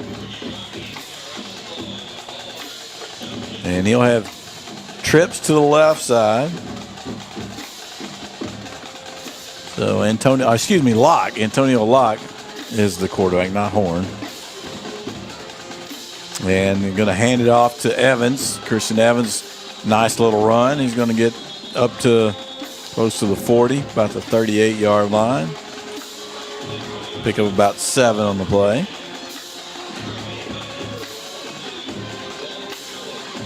Nice job by the offensive line right there. I watched them pick. They're going next level and picking up the linebackers up there. Nice little play. There we go with a first down run or gain. We had a triple. Midfield. Yeah, we had a triple slant right there. And so if you're the inside receiver, you're trying to figure out, was he throwing that to me? But it didn't matter because Ruiz made the catch. So nice little execution of throwing and catching. Yeah. I get a little pops every once in a while. There's a pop. Okay, so it's going to be first down now from the 50. And going to hand it off, coming to the right side. Evans with another nice gain, going to be down to about the 43-yard line, so a gain of about 7 on the play. That's a good job right there. That's one of the first plays we ran when we had the ball to start the game. Cornejo pulls, and then, we didn't block back, and it disrupted the whole play. Well, that's the first time we've run it since that time. Did a much better job of executing there. So second down here, and 3 or 4. I'm going to try to throw a pass, but had to pull it down, and Watt goes down. Will be sacked all the way back to midfield. We got a little flag here, so we'll see what Mr. Referee's calling. See what the call is. Unsportsmanlike conduct, 94 on the defense, 15-yard penalty, automatic, first down. All right, so 94 on the defense gets called. It's about 6 of those at least today. Yeah, I he's guess that was late. it right there, and then the shove kind of fell into him and then pushed him. Is that unsportsmanlike, or is that just a personal foul? That's a personal foul. I mean, we're calling unsportsmanlike on late hits. Yeah. That's a personal foul. That's a personal foul. So on 94. We could do that. Yeah. We could make it's first down now.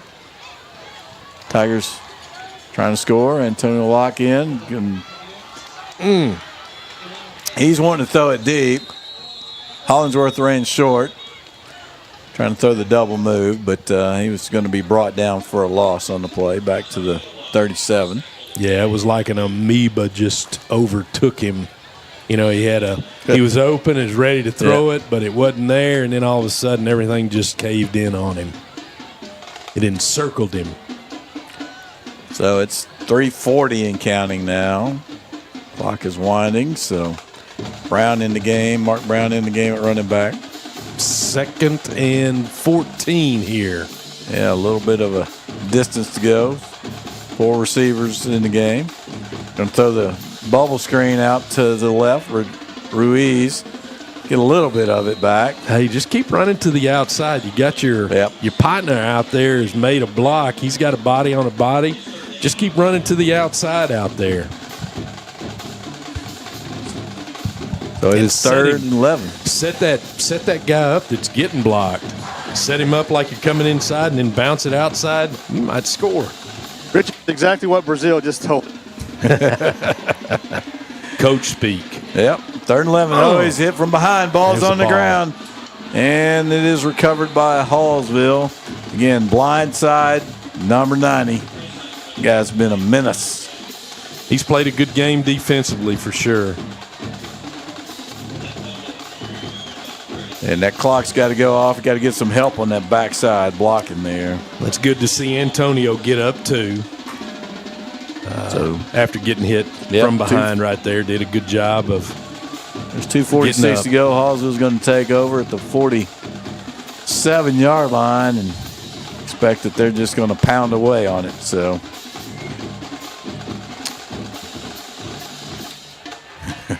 Coach Stinky Lois is not happy right now.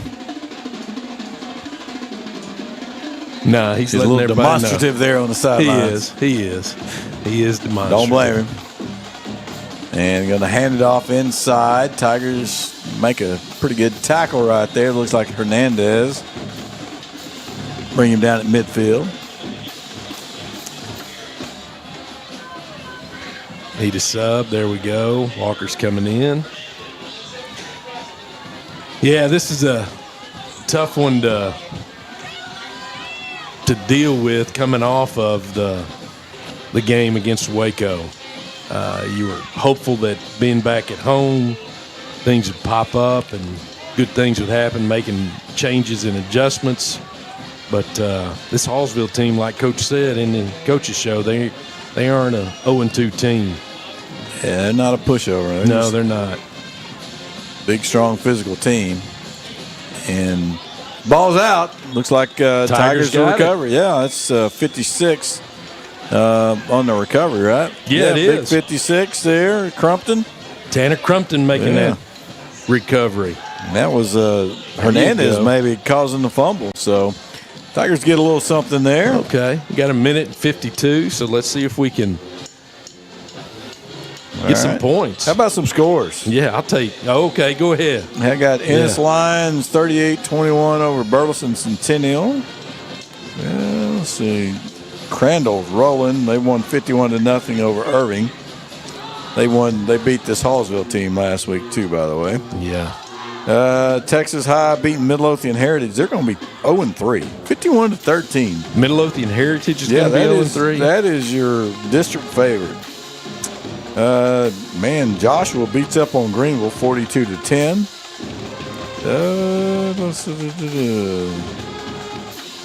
That's kind of the only ones I've got at this point here for the district. Okay. So it'll be first down now for the Tigers. And that's Jabraylon Jones in the game, handing off. Tigers get the ball past midfield to the 49.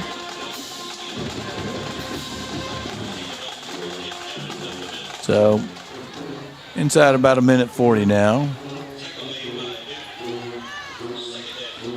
As they're content to take their time.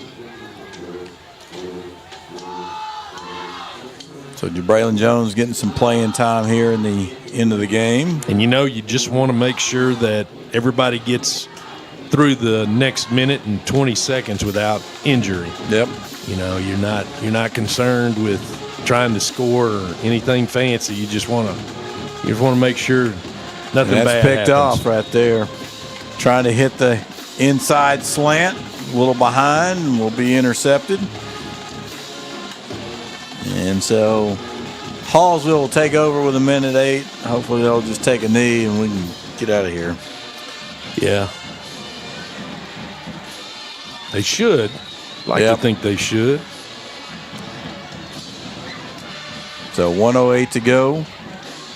And there's been fumble, interception there's fumble, interception the last 3 drives, right? So, yes.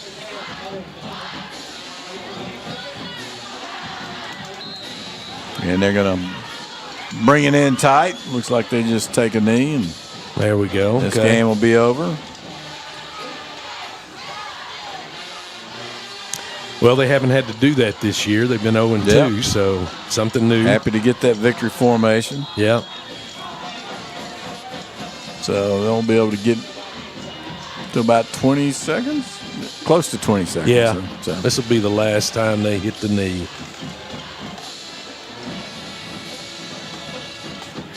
So be a tough one here for the Tigers. They'll have to spend the week working on trying to get ready for district, keep their heads up. Get some guys in some treatment after some of the hits they took tonight and get them ready. It's going to be big to reset their brain right now because you can see that this is wearing on them because that's what they've been experiencing the last 2 or 3 years. And just the reset to understand that now this part of your season's over. Season number 1's over. 9 district games, you're done. It doesn't matter what the record shows. It doesn't matter where you stand in the state at all. It's all about what you're doing now. Yep. And you've got to wipe the slate clean and be ready to get after the next 7 teams that you got to play, because that's going to be the big. And that's what piece. counts. And, that's it. Yeah. That's it. It doesn't matter if you win or lose these 3 games, but if you can get out there, Terrell's a winnable game. Yes. I mean, that's something you got to go into. Yeah. Like, hey, focus on this game. Let's focus on what we need to do for this game coming up, and not worry about what happened tonight. Let's go take care of business, and do what you have to do, and hey, get you a district win, first one in 2 years. Yeah, I was about to say, how long has it been? You didn't win any the last 2 years. Yeah, so. you're right. Yeah, because that's what it's boiling down to now. It's just the way it is. The guys have got to, just as frustrating as this game was and as disappointed as they're going to be, they just need to understand that season number 2 is up. Yep. And we've got a chance to really set a tone, and it starts tomorrow. It starts by watching film. Yeah. It starts by getting your treatment. It starts by doing everything that you're supposed to do. Every good, solid football team should be doing that tomorrow, and we're not any different. And I know Coach Rogers and his staff will get those guys going, but it's important, and they've got to learn it, and he's got to teach it to them, because it's part of the process that he's been talking about this whole time. You can see some of the replays going on from the game. There's certainly some good moments. The defense had some good moments at times, and the offense has just got to find a way to be a little more consistent and help them out and possess the ball. And I guess to me, the most disappointing thing was when you got the ball 1st and goal at the 1, and then immediately go 20 yards back. Even if it's just a 5-yard penalty, okay, well, you still think you're in reach, but when you go back 21 or 20 yards, that's kind of deflating. So that's something that Coach Rogers will be having serious discussions about with his guys, and teaching them all the teaching moments, because his defense had some good moments today as far as making plays in the backfield and creating some losses. They did, and creating some turnovers. And we talked about it in week 1 against Cleveland. That's going to be the strongest part of the Tigers football team this year. So it now becomes a personal challenge to each and every individual to be the best they can possibly be. I think a majority of these guys have been on film in some form or fashion, and everybody's out at practice, so it's all about making yourself better and not putting the same product out on the field each and every week. It's a personal challenge now. You need to challenge yourself personally. I know Coach will challenge each and every one of them, and they'll have a whole new theme. They'll have a whole new mindset when they come back on Monday and start the week off in preparation. They'll have a game plan ready to go, but everybody's got to get through this. This has got to be flushed after tonight, and they have got to move forward, because that's the only way things are going to change. You can't sit there and continue to waller in the fact that, we got beat again. Oh, here we go again. You got a group of men that are working their tail off, and let's pay them back by getting out there and being the best you can be. Well, and it's hard because they're high school kids, and we're expecting them to, to think and act like, college players, but they're capable of doing it. The legacy has been there, and so everything from the past has happened, and they're setting their own legacy right here, and they've got to make sure that they're doing all they can to make it a legacy that they're proud of once it's all said and done. Well, as a coach, you know what it's like. You live this every day, every night. You wake up in the middle of the night, you can't sleep, and it's all that you do, because that's your life, your livelihood, and it's not just about just the wins and losses, but if you come out here and you play a good, clean game and you play hard, you don't make mistakes, and you lose, well, you did your part. You did everything. Your team did everything they could do to win. And so, while you don't like not winning, that's right. But at least you can feel good about the effort. And tonight, there's a few things you can feel good about as well, but there's a few things that you're not going to be happy about. Yeah, so that challenge, as I talked about a little bit, as a player, you're going to challenge yourself. But trust me, as a coach, each and every coach is internally, they're thinking too. They're trying to find ways to reach a kid. They're trying to find ways to better prepare.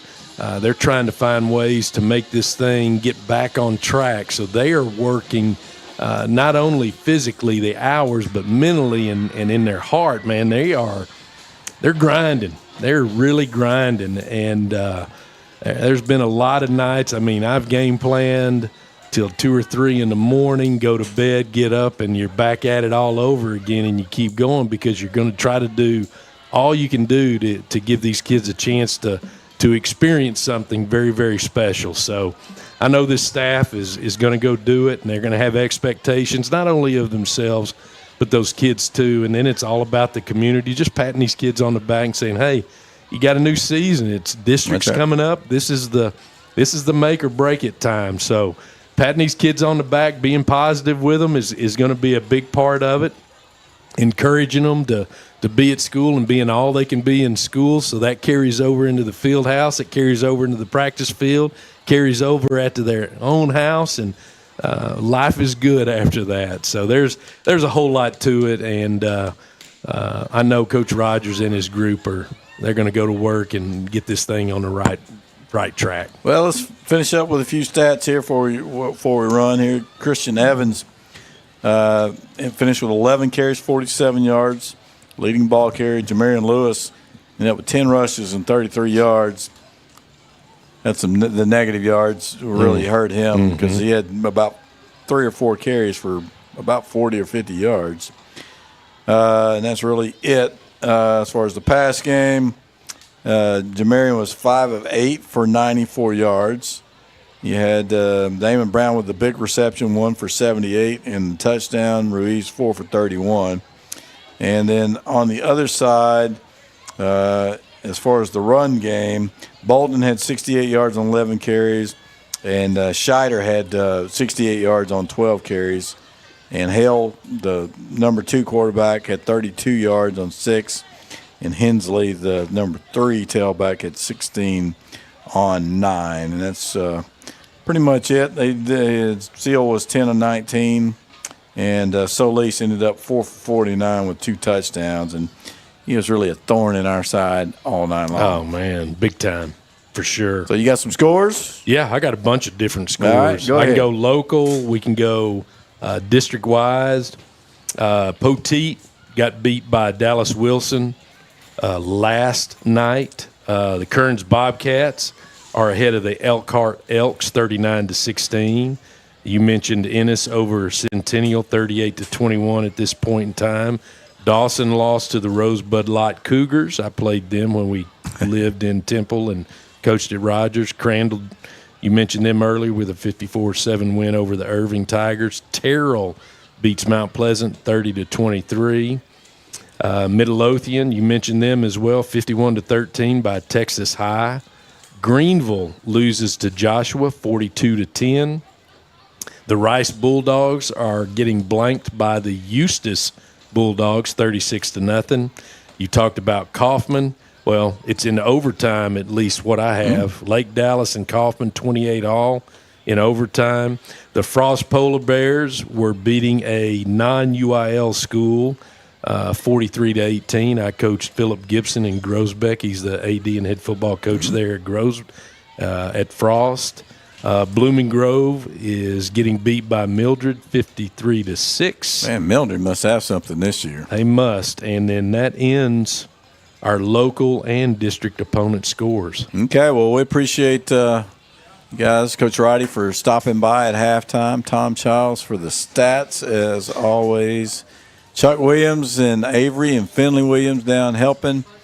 And Adam and Jonathan and their crew for doing such a good job as always. It's a Tiger Media production on the Corsicana Tiger Network, and I don't know about our football team yet. They're working on it. Yes. But we got the best production crew in high school sports. I guarantee there's not many high school broadcasts that have this kind of quality. So well, and we're talking about high school only. Tomorrow, Navarro College plays NEO at 1 o'clock in the afternoon.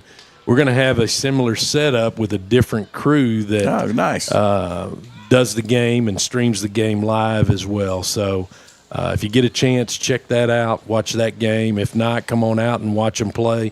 I know it'll be a little warm, but it's some good college football, and the Bulldogs are ranked number 7 in the nation this week, so it should be a good football game. Well, we'll be back with you next week from Terrell, Texas, we believe, and as the Tigers, the Blue Tigers and the Red Tigers will go at it. Yep. Brand new in these old rivalries from the good old days. Days gone by. So we'll be with you from Terrell, and we think. And we're going to rely on Chuck. We think we'll be with you from Terrell. Yep. So, and we'll, usual thing, have Coach Rogers on the pregame show, and I believe we'll have it to video streaming, and we'll be ready from there. So kickoff will be 7 o'clock, and we'll be with you a little before then for the pregame show. So until next week, then we wish you all a good night. God bless, and go Tigers. Go Tigers.